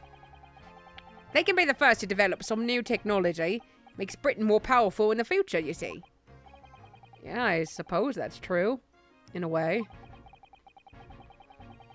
So the powers that be are placing a heavy emphasis on science rights at the moment. Scientist rights. What sort of rights? They're making it so that all theories the brains have remain their legal property, as it were. Right through developing it to a practical idea and even going into production. Which is the infuriating reason us coppers aren't allowed to touch this crime scene. Because the new high-flouting Special Dispensation for Scientific Equipment Act forbids it. Ah, I see now. The only people with permission to investigate here are for some brand new department at the Yard. The Forensics Investigation Team is called. We've been relegated to keeping guard. The Forensics Investigation Team. Any old fool could see that this heap of scrap metal was a sham to begin with. Just because it just says scientific equipment on the paperwork, you can't do a flaming thing with it. Poor Gregsy. He's very head up, isn't he?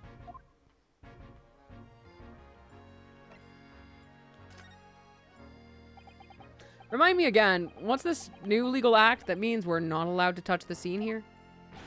Are you having it with me, Sunshine? It's the Special Dispensation for Scientific Equipment Act. Oh, yes. I think I only mentioned that recently. With a real twinkle in his eye, as I remember. I'm sure he did, your ladyship. I'm sure he did. Passed especially for this great exhibition it was. All scientists have to do is present their ideas or inventions to some suits in the civil service. And if it gets rubber stamped, that's a guarantee of rights to maintain the invention's confidentiality. What does that really mean? Think about it. Think of all the world-changing new inventions on display every day at this expedition. Although a good half of them are a load of cobblers, if you ask me, but put forward by shammers like yourself. Thanks for that, Dick. Oh, I love how absurd some of the inventions here are. It's all so fun. Might be fun for you, but a member of the force has to be present at every single demonstration. Can you imagine, huh? Hang science, that's what I say. Oh, I don't think so. That sounds like a dream job. You'd seem to think otherwise after spending a day guarding all these shammers' bogus contraptions. But if they're all bogus, how can anyone hope to demonstrate them? There'd be no point. Yeah, well, there is a point, sadly. Sadly? Sadly. Thanks to another of our government's bright ideas. If any theory or invention is deemed to show potential, the government hands out a research grant. The scientists get funding? Exactly, and that's what they're all after. All these shammers coming from far and wide to clog up Hyde Park. Gonna sneeze. I feel it.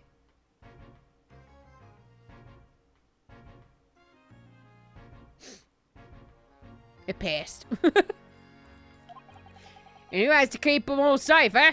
Who has to smile politely and welcome them? Us coppers, that's who. So you can see why I say it now, can't you? Hang science, hang it! Oh, maybe I can see your point.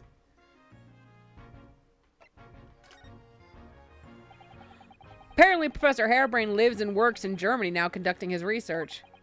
That's right. I came back to Britain especially for the Great Exhibition, as I understand it.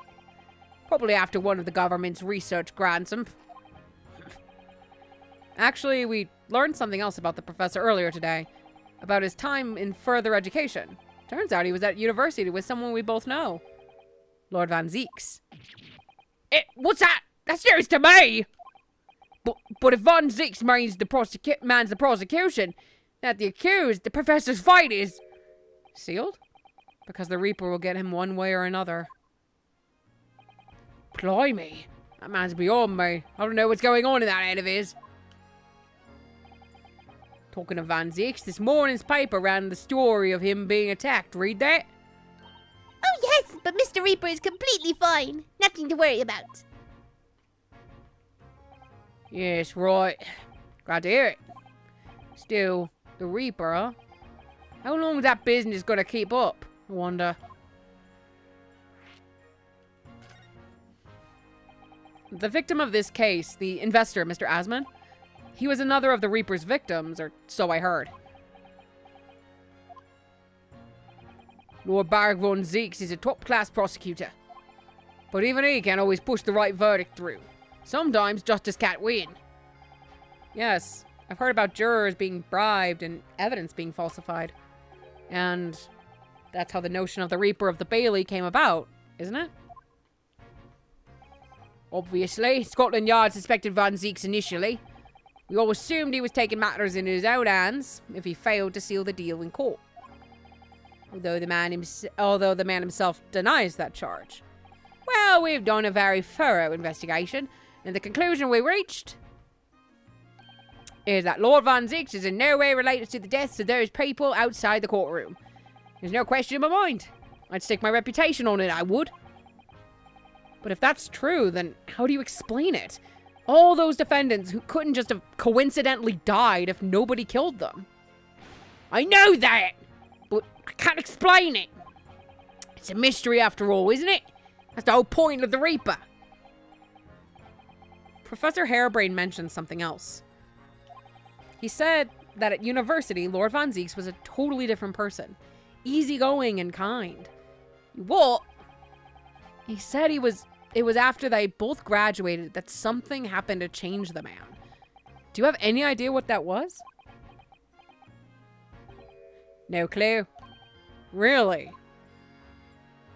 Look, I've got my hands full watching over this frustrating crime scene. Why don't you go and make a nuisance of yourself elsewhere, huh?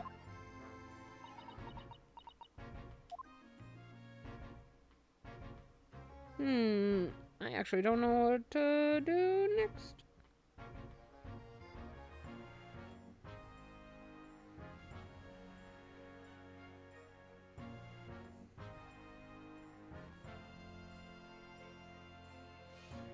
Okay, I think I need to actually go look at a building.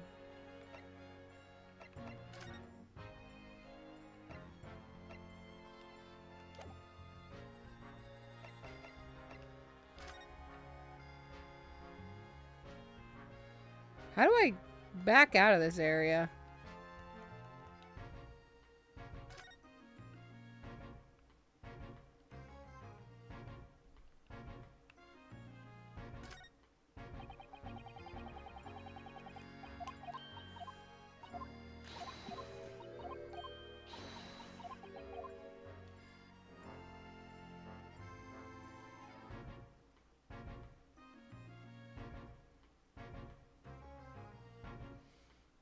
How do I get down? Maybe I have to actually, like, leave, and then just pop back in. Hi. Sorry, I didn't mean to interrupt.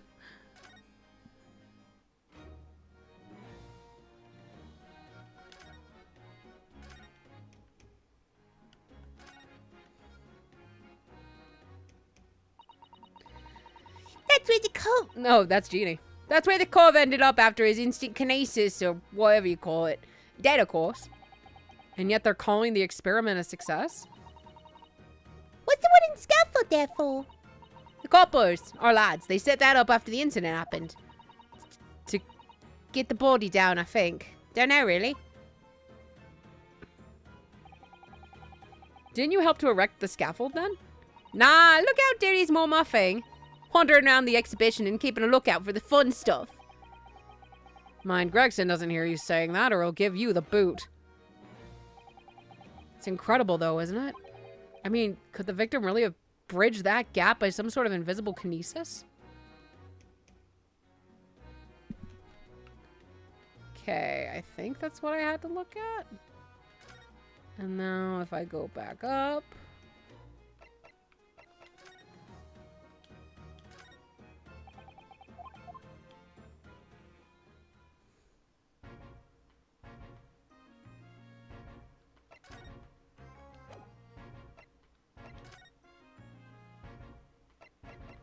Ah, shit.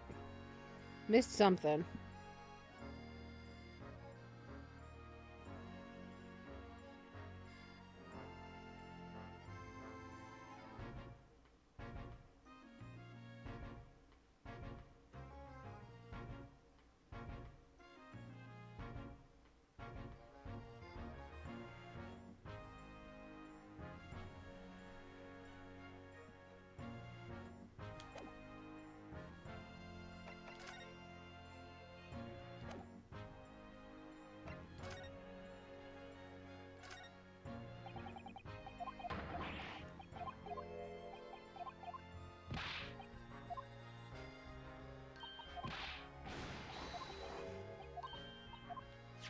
Oh, shit.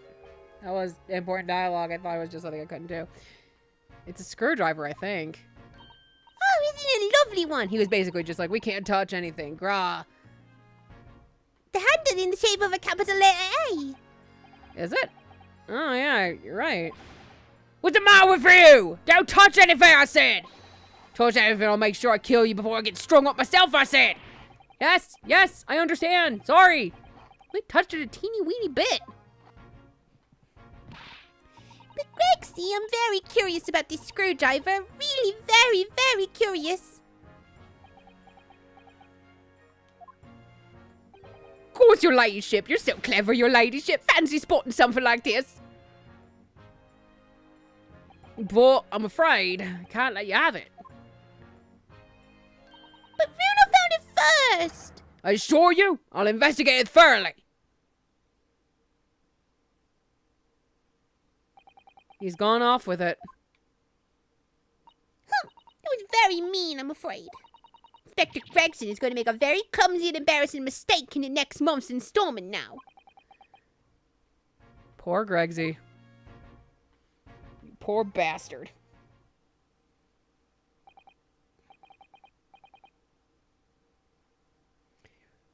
Right, are you done here, Mr. Naruto? Sorry? Isn't it about time you were leaving? Or rather, it is about time you were leaving. Got Laura here now. That lot? The forensic investigation team will be giving me the heave-ho in a minute, too.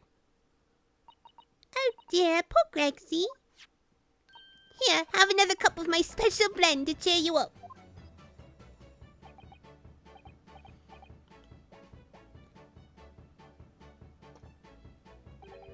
Ah, that hits the spot. Yup, it hits every time. Well, at least I've seen the scene with my own eyes. Looks like this is as far as we're gonna get with our investigation here, at least. I've been thinking. Hurley might know something, mightn't he? About what? About Mr. Reaper.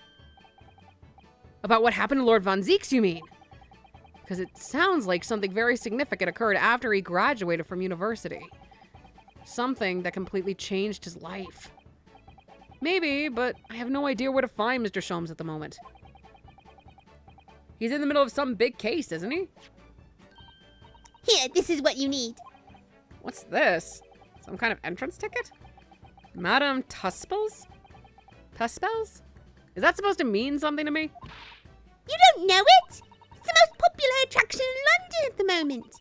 It's very close to Baker Street, actually. You could go now if you like. No, we don't have time for visiting attractions today, Iris. We have a big trial tomorrow. But that's where Early is. What? At this popular London attraction? Yes, How is it that you know where he is? Early told me. But he told me to keep it a secret from you, Runo. Madame Tuspels? I don't see how it could be related to the case we're investigating here, but then... stranger things have happened, and when they happen, Mr. Sholmes is usually at the heart of them.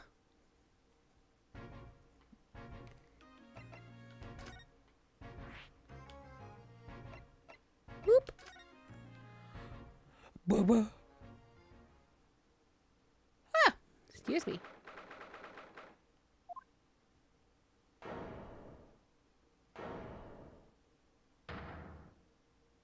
Hi.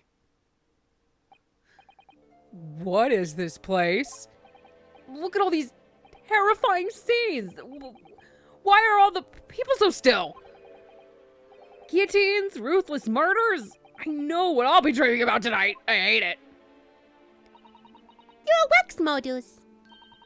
They're amazingly realistic, aren't they? What do you think, Runo? Shocked? Wax models? Ah! I read about dead bodies and waxed ones in a magazine about strange phenomena. Depending on how corpses are kept after death, parts of them can turn to wax, apparently. It's called a deposaire. I actually don't know what that is. Stop talking about creepy things like that, Runo. You're scaring me. Anyway, adipocere doesn't form readily. Ah! What? No! I've just remembered something else I read in another magazine about strange phenomena. It was an old lady, maybe a witch, who used to pour molten wax over corpses and put them on display. None of the exhibits in here are real. They're all entirely man-made replicas. It can't be. Do you really expect me to believe that? Just look at them! Oh. There's no way anybody could make models of people that are this realistic. And they're all such gruesome scenes. Wait. What is it? No. I must be seeing things. That was not there before. I will look at that in a minute. I'm actually very curious. What? Is this some infamous murderer? Yes, called Jane the Ripper. All the victims were young women. I knew it. You could tell by the way she's holding that knife. Sure sign of a murderer. Well, yes. Ah! What's the matter, Runo? I've worked it out. I know what she's doing. She's trying to fill that bathtub with blood so she can have her soak in her victim's gore. Not according to the information about the exhibit on the little board here. It doesn't mention anything about the bathtub. Really? Sorry, I don't think it's significant. I still think it has to be there for a reason. That's actually what I wanted to know.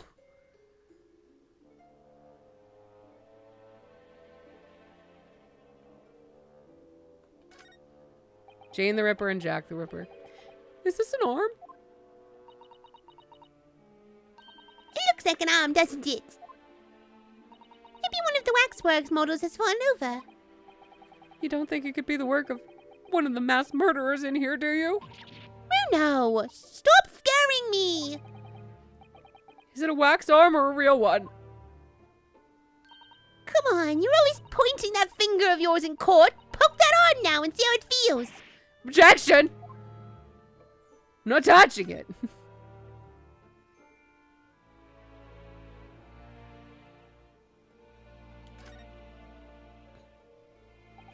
These models are so well made. I can't tell what's a waxwork and what's a real human. Or maybe all the exhibits are real people. And when it's closing time and all the visitors have gone home, they suddenly start moving about. Just thinking about it makes me wish it was closing time already and I was on my way home.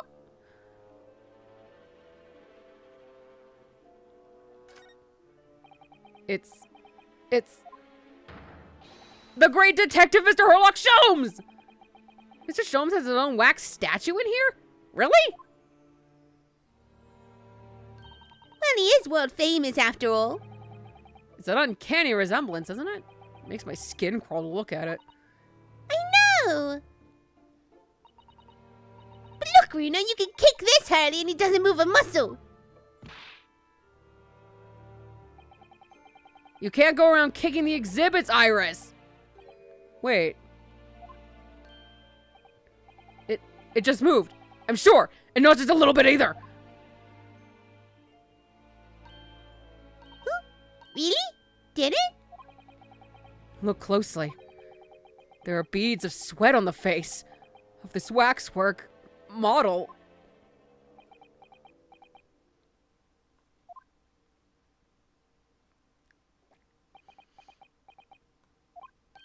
Shall we move on, Iris? Over there. Look, there's a great murder scene to enjoy. Much more appealing. Hold it! My dear fellow, I take exception to your recoiling in such a manner, as if you've seen something truly abhorrent. Mr. Sholmes! I knew it! Fucking damn! Iris, what possessed you? I strictly forbade you from divulging my temporary waxwork secret to Mr. Naruhodo. Temporary waxwork? What do you mean? And that kick! Could you not have exercised a little more restraint? You winded me! But Bruno has something he used to ask you. Ah, a question. And I thought you'd probably be getting bored, too. So here we are. Well, can't deny that your timing was impeccable. A mere 2 minutes more being stationary like that, and my great brain, upon which my success has been built, would have turned to wax. Thank goodness we arrived in time. Can we leave? Indeed, in many ways, the pair of you just saved the world from an unimaginable loss. Oh, Harley, you do like to talk nonsense, don't you? You could know something. It's true. About Lord Von Zeeks and what happened in the past to change him. Now that you're here, let's take our time. How can I be of assistance? For you're in luck. I'm suddenly quite taken with the idea of conversing. Oh, well, actually, I'm in quite a hurry. And if my eyes don't deceive me, I believe something is afoot within the walls of this very museum. A most fascinating case, if I'm not mistaken. Really? Moreover, I have a strong suspicion that it is related to the matter about which you've come to me now. But how could it be? We shall speak again presently, my dear fellow. But for now, I must return to my work. What? Back to being a temporary waxwork exhibit?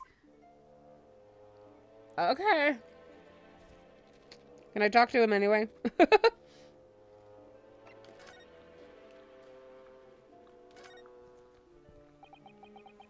What is this place?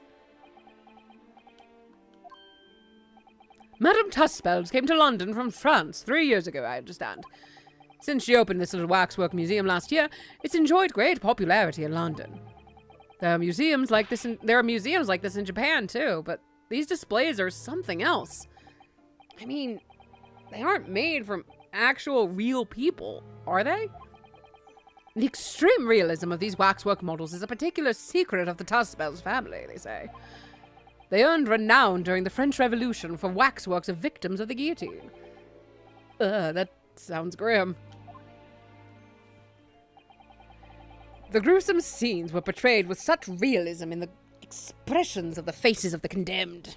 As I try to readjust because I feel like I'm slipping into the depths of this couch. Help.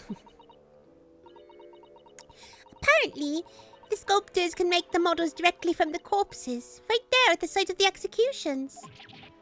That really turns my stomach. That's just one of several legends about the Tuspels family. Whether there's any truth to it, I couldn't say. But anyway, this museum houses models of famous people from all over the globe. Nevertheless, the most popular area of the museum by quite some margin is this House of Horrors. House of Horrors? Of course, visitor numbers are dwindling now as a result of the Great Exhibition, but people usually flock here to see the exhibits of some of London's most vile criminals at their gruesome work. Naturally, most of the miscreants portrayed here were sent to the gallows. So they are even stiffer now than the models of them. Have you heard of poor taste? My dear fellow, the public live for poor taste. They yearn to be shocked. So, the hideous exhibits in here are... They're all portrayals of real events that actually took place. Is it just me, or did the temperature in here just seem to drop? Fuck. Anyway, I advise you not to think too deeply about what you see here. Oh, there he goes. Back to being a waxwork, is he? Okay. So what the fuck? Why? What do you mean by a temporary waxwork, Mr. Sholmes? Exactly what you see. I'm part of the exhibits here, catching these criminals in the act. Catching them. Every half an hour, I home in on a different killer in one of the displays and adopt a new pose to ensnare him. When members of the public come for a closer look, I offer them my hand to shake. For a shilling, I'll happily allow them to take a photograph with us. Us? Does he mean him and the waxwork murderers in here? But why, Mr. Sholmes? My dear fellow, isn't it obvious? For the money. You really roared at me there. Very fitting for the House of Horrors. As it stands, I may struggle to pay this month's rent, and I have the ravenous iris to consider. Oh, Harley, I'm so hungry. If push comes to shove, I shall have to ask you to do your bit, Mr. Naruhodo. What's he threatening to rope me into now?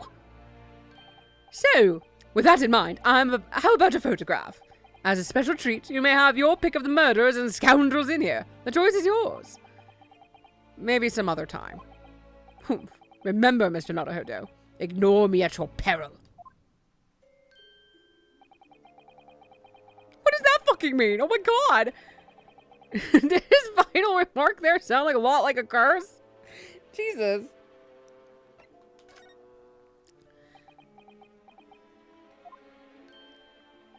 Well, what is it you'd like to ask me then? Actually, it's about Lord Von Zeeks. Oh, our friend Mr. Reaper. How did you find him? Well, I trust. Ah, I see he's dead. So I filmed in Mr. Sholmes about everything I learned.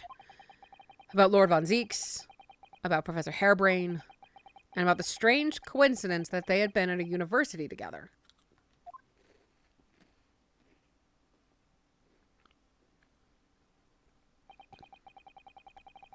So I'm wondering what it was that happened to make Lord Von Zeeks such a different person. I was sure that you'd know, Hurley. You said there was something going on here in this exhibit hall before? That something was afoot? And that you believed it was related to what I wanted to ask you about.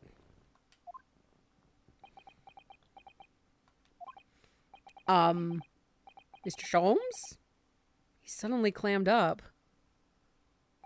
Well, seems we've reached the unavoidable. Greeting. Oh, actually, French. Oh, she's French. Greetings. God, I love her. I love witch designs. Oh, hello. Where did she appear from? And what's she wearing? Could she look any more mysterious? I hope you are appreciating my museum. Sorry, have we... Mr. Sholmes? Do you know this? Not again. My apologies. I am Esmeralda Tuspels. This is my museum of waxworks. Nope, that's going into Scandinavian and German. Oh, good, she's French. I'm trying to remember French. All of it. I can't do accents, gang. I pretend I can. I can't, but that's okay. Well, you're the Madame Tuspels. Bien sûr. Though only 26 years young, I might add. Is that significant somehow? I'm a madam in name only.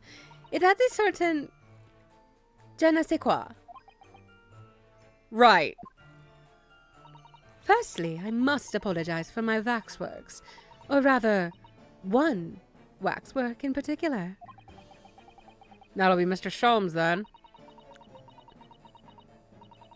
I was led to believe he was a great detective, but he seems unable to settle. Next time you move from your designated exhibit, there will be toil and trouble. She sounds deadly serious. That's a problem. How am I supposed to ask Mr. Sholmes about Lord Von Zeeks now? And don't forget what Hurley said before. About something being afoot, right here in the museum, I mean. Yes, I know, but... I'm so curious, I want to know what's happening here. Haven't we got enough on our plate already?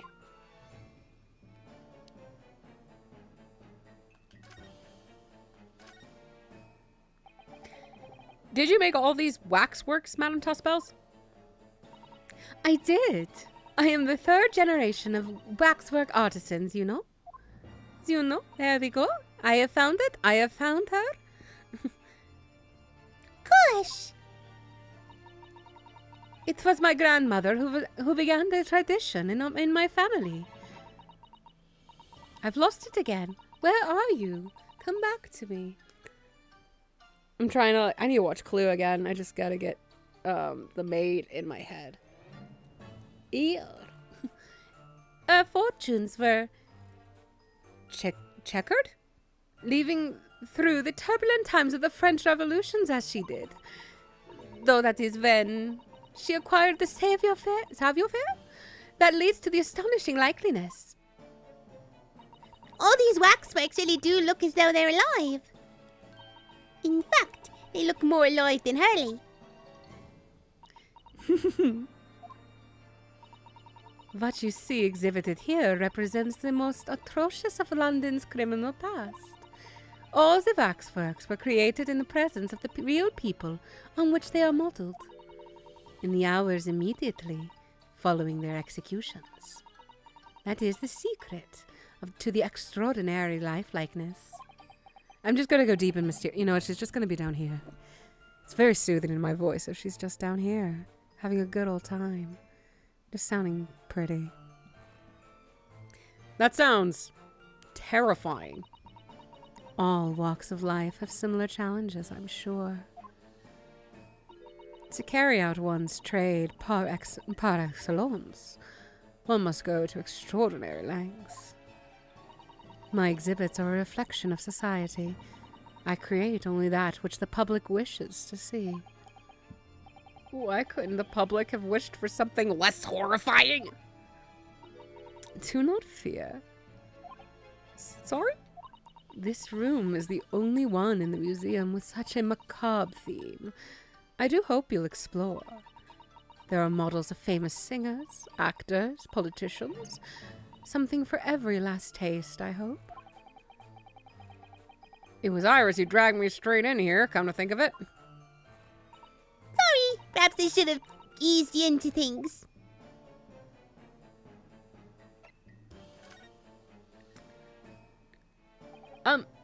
What's the situation with, that? My temporary waxwork model. He approached me some days ago, you see, with a business proposal. Oh, what sort of proposal? My dear madam, what these sparse exhibits need is the addition of a world-famous great detective. Me! Or words to that effect. Ha. Naturally, I'm well aware that Mr. Sholmes is widely known in London as a talented detective. It's great detective, actually. He's very specific about it. Yes, the creme de la creme. So I was keen to come to some arrangement with him, of course. But sadly, we were unable to agree terms. Let me guess. Someone wanted to charge an exorbitant price for his services. For a mere £500, I will dive into your cauldron of wax this very moment. Or words to that effect. Mr. Sholmes might have overdone it slightly with the sales pitch. Regrettably, the museum has a shortage of funds at the moment due to unforeseen circumstances. So, we came to the current arrangement instead. Surely he doesn't really need to do what he's doing, though, does he? I would think not, but he was very insistent. I have a 50-shilling problem that must be resolved by the morning. Or words to that effect. It's the pawnbroker, that's what it is. He must have something to redeem. Is the consulting detective work not going so well?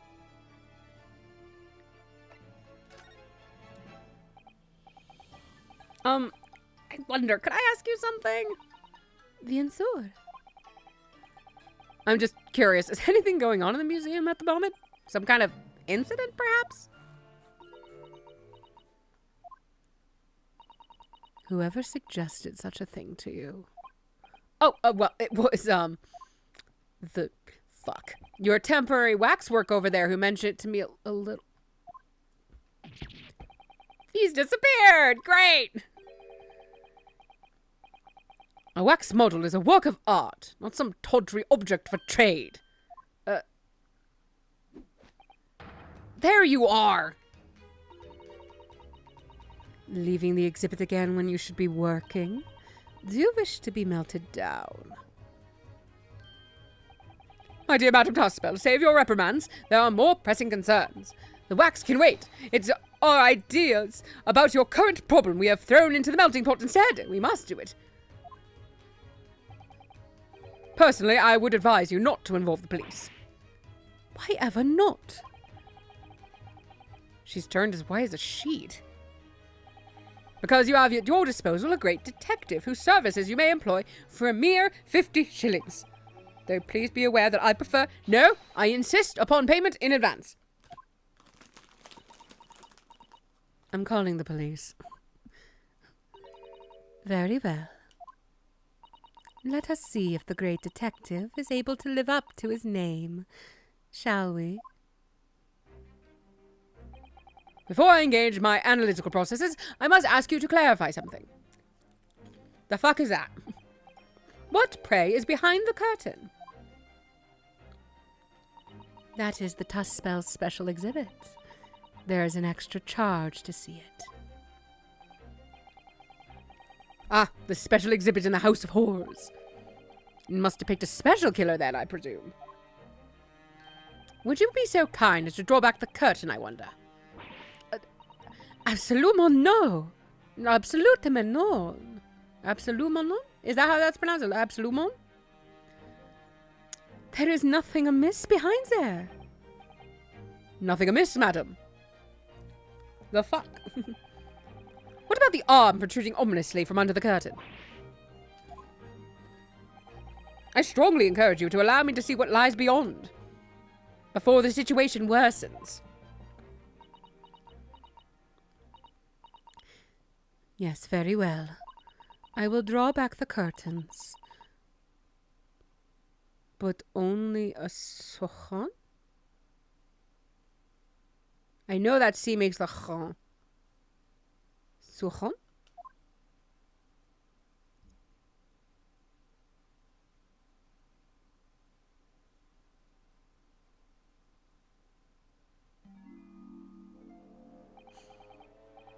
I must confess I peeked behind the curtain earlier.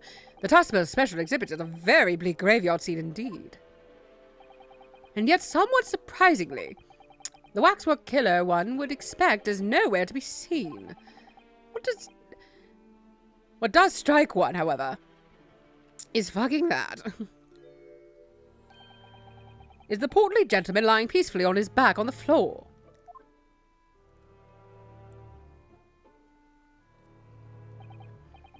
Well, then perhaps, Mr. Sholmes, that man on the floor is the ruthless killer himself. What are you talking about, man?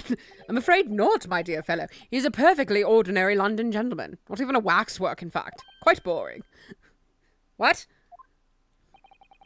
As skillfully made as these waxwork are, they're always distinguishable from real humans. So, allow me to present my two conclusions. The first is that a sizable business transaction has been taking place in this special exhibit. Why would you say that? And the second is that the aforementioned transaction is linked to a serious crime. She looks as pale as candle wax. I don't understand. So, Madame Tuspels, as you've agreed to my fee, you shall now have all the pleasure of seeing this famously great detective and temporary exhibit at work.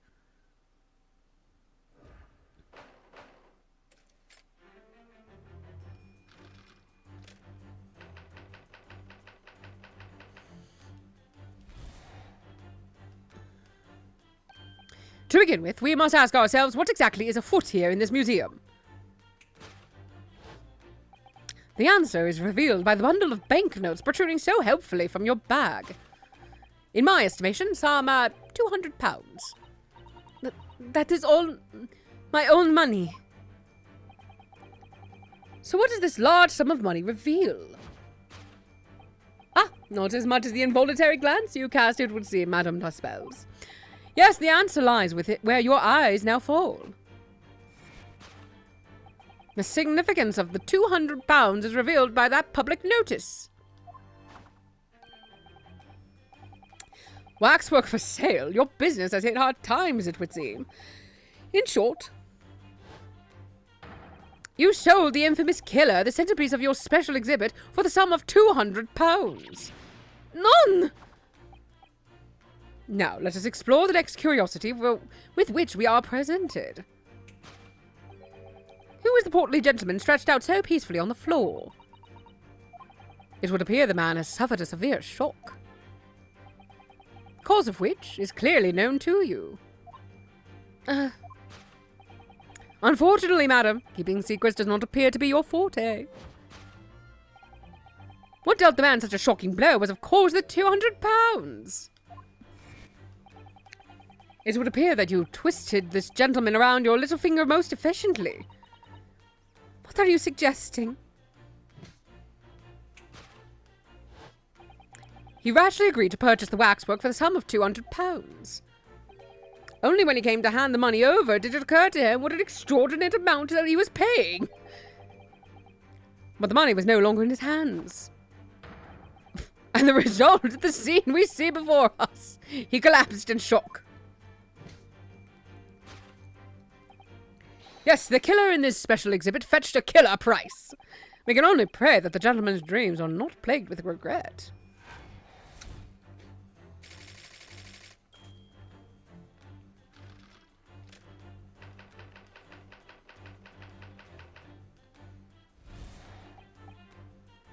The question that arises then is, what has become of the waxwork that changed hands? Let's consider that problem for a moment. You cannot possibly... What immediately strikes me about this conundrum is the young man standing over there. Who is this fellow? To find the answer, we need only observe his neckerchief. Such as is worn by policemen as a secret sign to fellow members of the force that a crime is being perpetrated. Yes, this young man is an undercover policeman, currently investigating this museum. I know him well, in fact. Sergeant John Clay. What are you talking about? The man's quite a celebrity. He received triple accolades at last year's policing awards. But... Next we turn our attention to the old man sat before him with the particularly unsightly visage. I've been watching closely and he hasn't moved a muscle. Almost, in fact, as if it were a waxwork. But you... Your reaction only confirms my suspicions, madam. I noticed it at once, of course. Observe! The telltale sign that instantly proves whether or not this old man is a waxwork is the obvious price tag. Threepence. Magically low price, you might say. Though perhaps the going rate for aging waxworks riddled with cracks. And yet you sold it to the portly gentleman for an exorbitant £200. Sort of plucky behaviour that's sure to attract the attention of Scotland Yard. Isn't that so, madam? I do not... Yes, the wax works. Oh, dear. I meant to be, like, stealthy about my chewing of a cracker. And failed miserably. Yes, the waxworks you sold already have been seized by the police and remains in their custody as we speak. The old man must be reunited with his grave in the special exhibit, and not a moment too soon.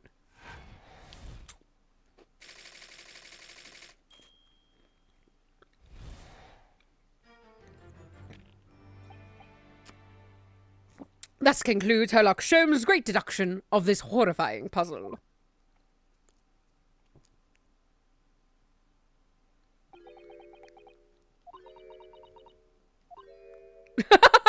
Into the pot you go. I see I've stunned you all into silence. You have, Hurley, you have. Dunder. And you've obviously upset this young lady in the process. Her cauldron looks awfully hot. If I could just bring up 1 point, Mr. Sholmes. Ah, the notorious Naruhodo 1 point. I'm all ears, my dear fellow. According to your deduction, then, the special exhibit featured this old policeman? So that would mean that he's the particularly ruthless murderer, wouldn't it? The killer policeman Ottermole.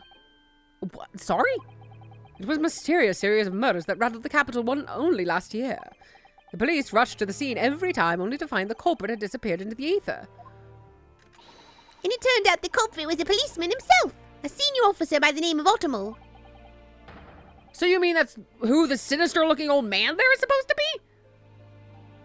Indeed. It is a particularly grim face, is it not? Unforgettable, in fact. Yes, I remember that odious countenance only too well. But is £200 a lot of money for a wax model? It would be enough to afford one of the latest steam carriages, if that puts things in perspective. So it is quite a lot, then. Is there anything else you wish to add? Before I melt you down? That bubbling wax is looking more and more ominous. The smell of all that molten wax is starting to worry me. Mr. Sholmes did more or less just accuse her to her face, so... I think I'm gonna have to call on your assistance here, Iris, if that's alright. To make some minor corrections to the great detective's great deductions. Of course it's alright. We'll soon set things straight. Well, let's get started then, shall we? before Madame Tuspel vents her anger. Just what I was waiting to hear, my dear fellow. So, Madame Tuspel's in accordance with our agreement. Blah, blah, blah, blah, blah. Repeating dialogue, repeating dialogue.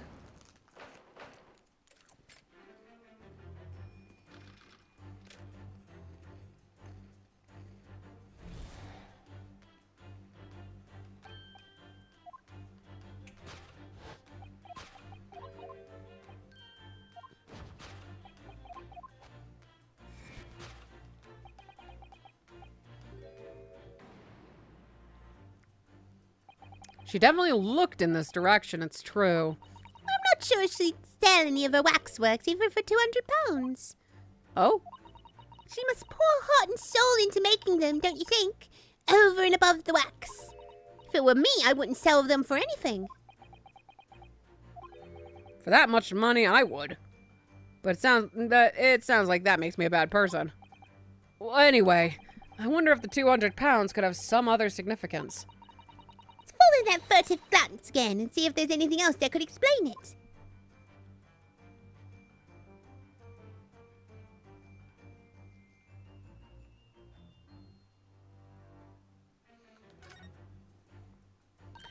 What's that note doing pinned on the wall there?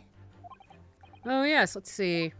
Dear Madame Tuspels, we've taken the prisoner from this room.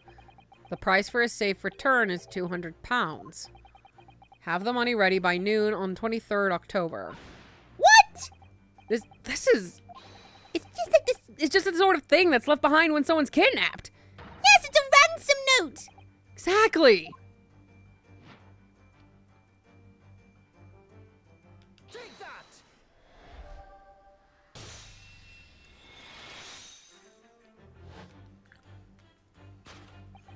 The significance of the £200 is revealed by that ransom note. Quite so, we must congratulate these criminals on their inventiveness, abducting a waxwork. £200 is no small ransom fee, yet you clearly intend to pay it. The model in question has special importance, so I put together all the money I have. In summary then, the £200 you have in your handbag is ransom money. Now, let us explore the next curiosity with which we are presented. Blah, blah, blah, blah, blah.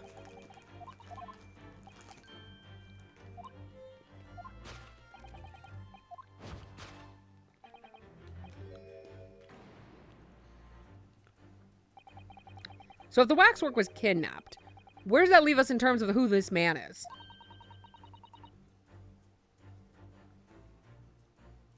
Oh, You could just ask him when he comes round.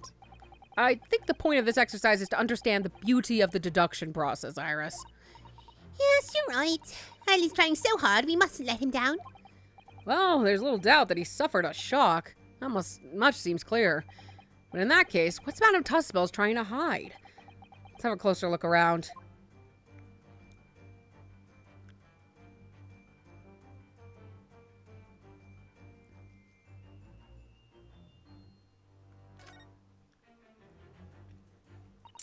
This is just Madame Tuspel's right hand, isn't it? Yes, it must be. I can clearly see her left hand after all. Oh, but wait a minute. This is a left hand as well. Don't say such creepy things, Iris, please! And it seems very stiff too. In fact, it's really hard. You mean it's made of wax? Take that!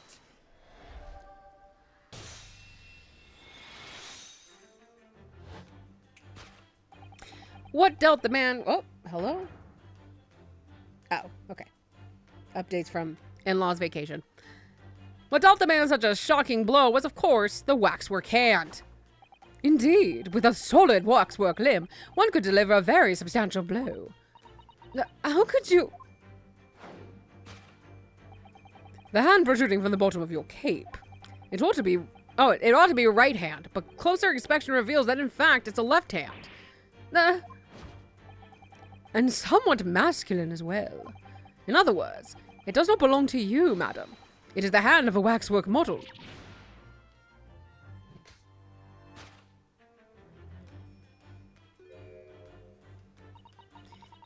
Some of the visitors to my museum can be troublesome.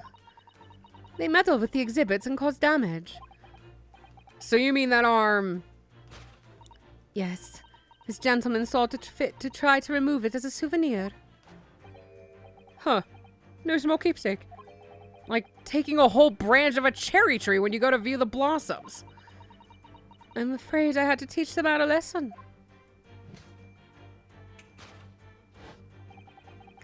You confronted the man and tried to take the arm back. And the result, the scene we see before us. He was knocked unconscious. A point we may need to revisit later, but for the time being, we have our conclusion. Yes, the killer in this special exhibit has been kidnapped.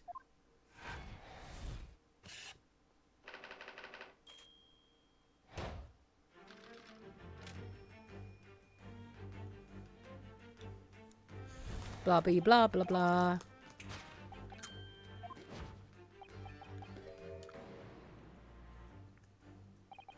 According to Mr. Sholmes, the yellow neckerchief is a sign to other policemen that some crime is underway? A way of communicating with his colleagues without revealing his identity, yes. It's a secret that's closely guarded by Scotland Yard. That Mr. Sholmes didn't hesitate to give away. Well, uncovering secrets is any true detective's nature, of course. Right. Anyway, judging from Madame Tospel's reaction to Mr. Sholmes' deduction, I think perhaps we might not have identified the man quite correctly. Take that!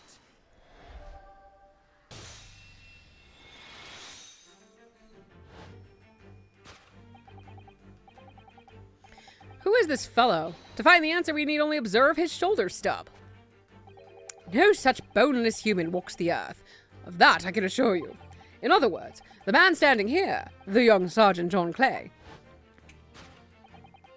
is in fact defying all odds a waxwork model. I seem to remember it was you who concluded he was a real person in the first place, Mr. Sholmes. He has become quite a celebrity in London, being the winner of no less than 3 policing awards in last year. I simply had to make a model of the man. Naturally! What other explanation could there be? And it was this detective's arm that was pulled off by the man on the floor in the special exhibit, wasn't it? Next we turn. This is blah, blah, blah, blah, blah.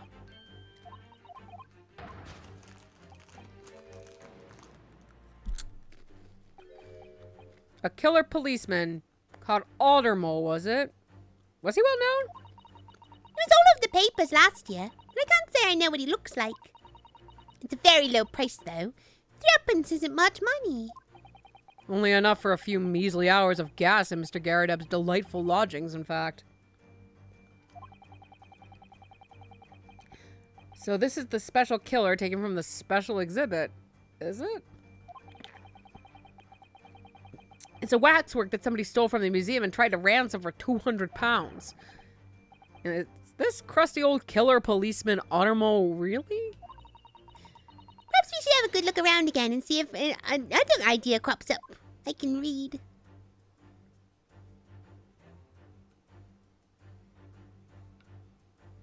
Take that!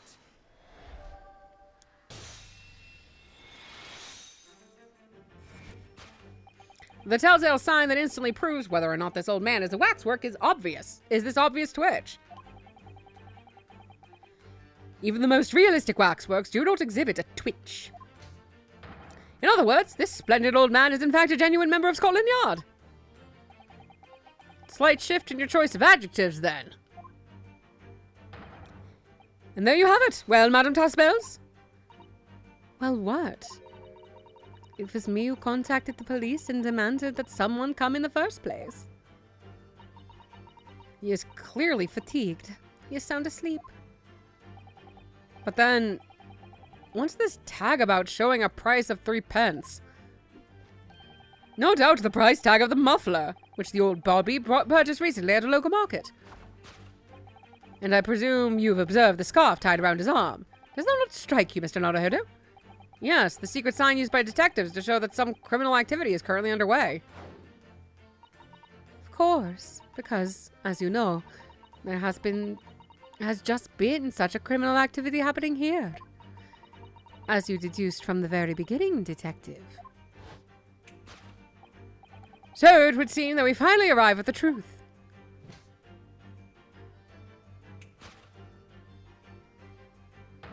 The waxwork of the especially ruthless killer from the special exhibit has been kidnapped. And Scotland Yard are already investigating. But the model's whereabouts remain a mystery. Thus concludes Sherlock Sholmes' great deduction of this horrifying puzzle that we did not solve. At all. Waste of time, my god.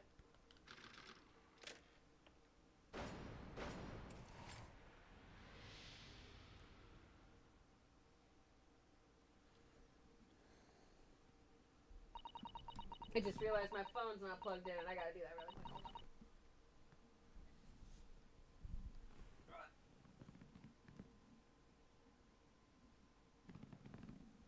Microphone.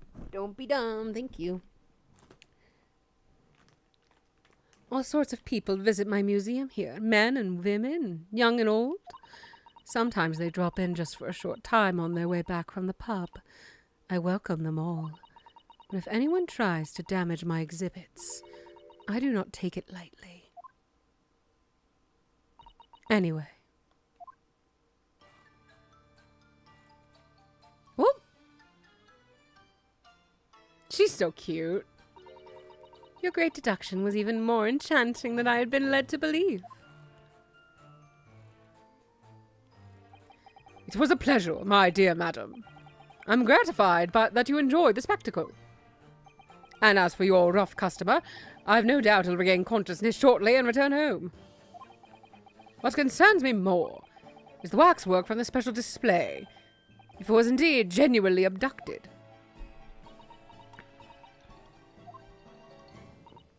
Yes, tragically it was. Then I would ask you to recount to us the events surrounding the stolen waxwork, in as much detail as possible. If you please. Very well. But after I have told you what I know, I must insist that you return to your work.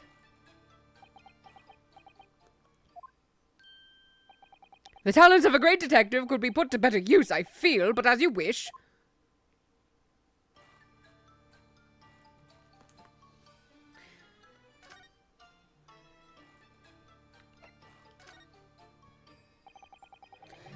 Tell us more about the stolen waxwork, please. It was some days ago now, when I came in here one morning. I immediately noticed that the waxwork was missing from the special exhibit here. Oh, it is your most prominent display, so that's why the curtains were closed. And I found the ransom note in its place. The culprit must have broken in during the night and taken it then. So this waxwork that was stolen, it was a model of some horrible criminal, I suppose. Of a particularly horrible criminal, in fact. The killer who left a more profound scar on society than any other, I would say. The Professor. Not a name I've heard of. So, Mr. Naruhodo, it seems the circle is complete. Sorry? The Professor case happened at around the time I was born, didn't it? Indeed it did, Iris. 10 years ago. A series of murders that rocked the capital. 10 years ago? Yes, at exactly the time that Barak von Zieks graduated from university, in fact. What? Surely he's not saying... So the big event that changed Mr. Reaper's life.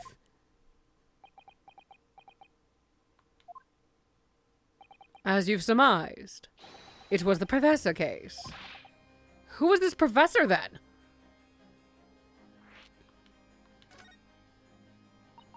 It was a series of gruesome murders that had all of London gripped in a terror of a decade ago. After 5 victims were killed, the man was arrested and put to death. And now he's immortalized here in wax for all of Londoners to admire and enjoy. Though, of course, he happens to be absent at present, on account of the abduction. But I don't understand. How is this all related to Lord Von Zeeks? You must first understand, my dear fellow, why it is that the professor earned such infamy. It was due to the victims he chose, some of Whitehall's finest. What do you mean, Hurley? Those murdered by the professor were some of the highest members of the British aristocracy. Members of the nobility, even royalty, sent shockwaves through the country's administration. Members of the... Wait, of course! What Professor Harebrained said! Lord Von Zeeks is from a family with noble blood. Oh, gosh! It was the 5th victim that led to the professor's arrest. The last of the killer's prey was a young noble by the name of, Clint Von Zeeks. No! I don't believe it! Von Zeeks?! I'm sure you can piece together the rest for yourself. In the wake of his older brother's murder, the young Baroque pursued a career as a prosecutor, and eventually became the Reaper we know today. I had no idea Lord Von Zeeks had such a tragic past. Well, I'm afraid that's all I can say on the matter. For the time being, at least. After all, I have work to do. Badonk. As a waxwork exhibit. I am afraid I shall have to excuse myself as well. Oh, yes, of course. It's been a pleasure, thank you. Adieu. Well, none of the predicted scenarios I've been analyzing involved you coming to visit me here. What? Oh. It's been too long. It really has. I'm delighted to see you, Baroque. It's been 10 years. And here we are, meeting in a prison of all places. I can't forgive myself for what happened to Mr. Asman. I just changed his name. Hello. I just can't. I still can't believe it could happen. Tomorrow, the court will decide. Yes. I have a young Eastern man acting for my defense. He seems reliable enough, so. It was an accident. It's a terrible accident. He assures me he can prove it. I must warn you. Oh, I know. I've heard already. You're going to be prosecuting, aren't you? Yes. Since I returned to England, I've learned lots of stories. Baruch, are you really... What? Never mind. I know that you have my best interest at heart. My friend is on trial. I wouldn't entrust it to anybody else. Of course! I fully understand. Thank you, Baruch. Until tomorrow, then. I'll see you in court.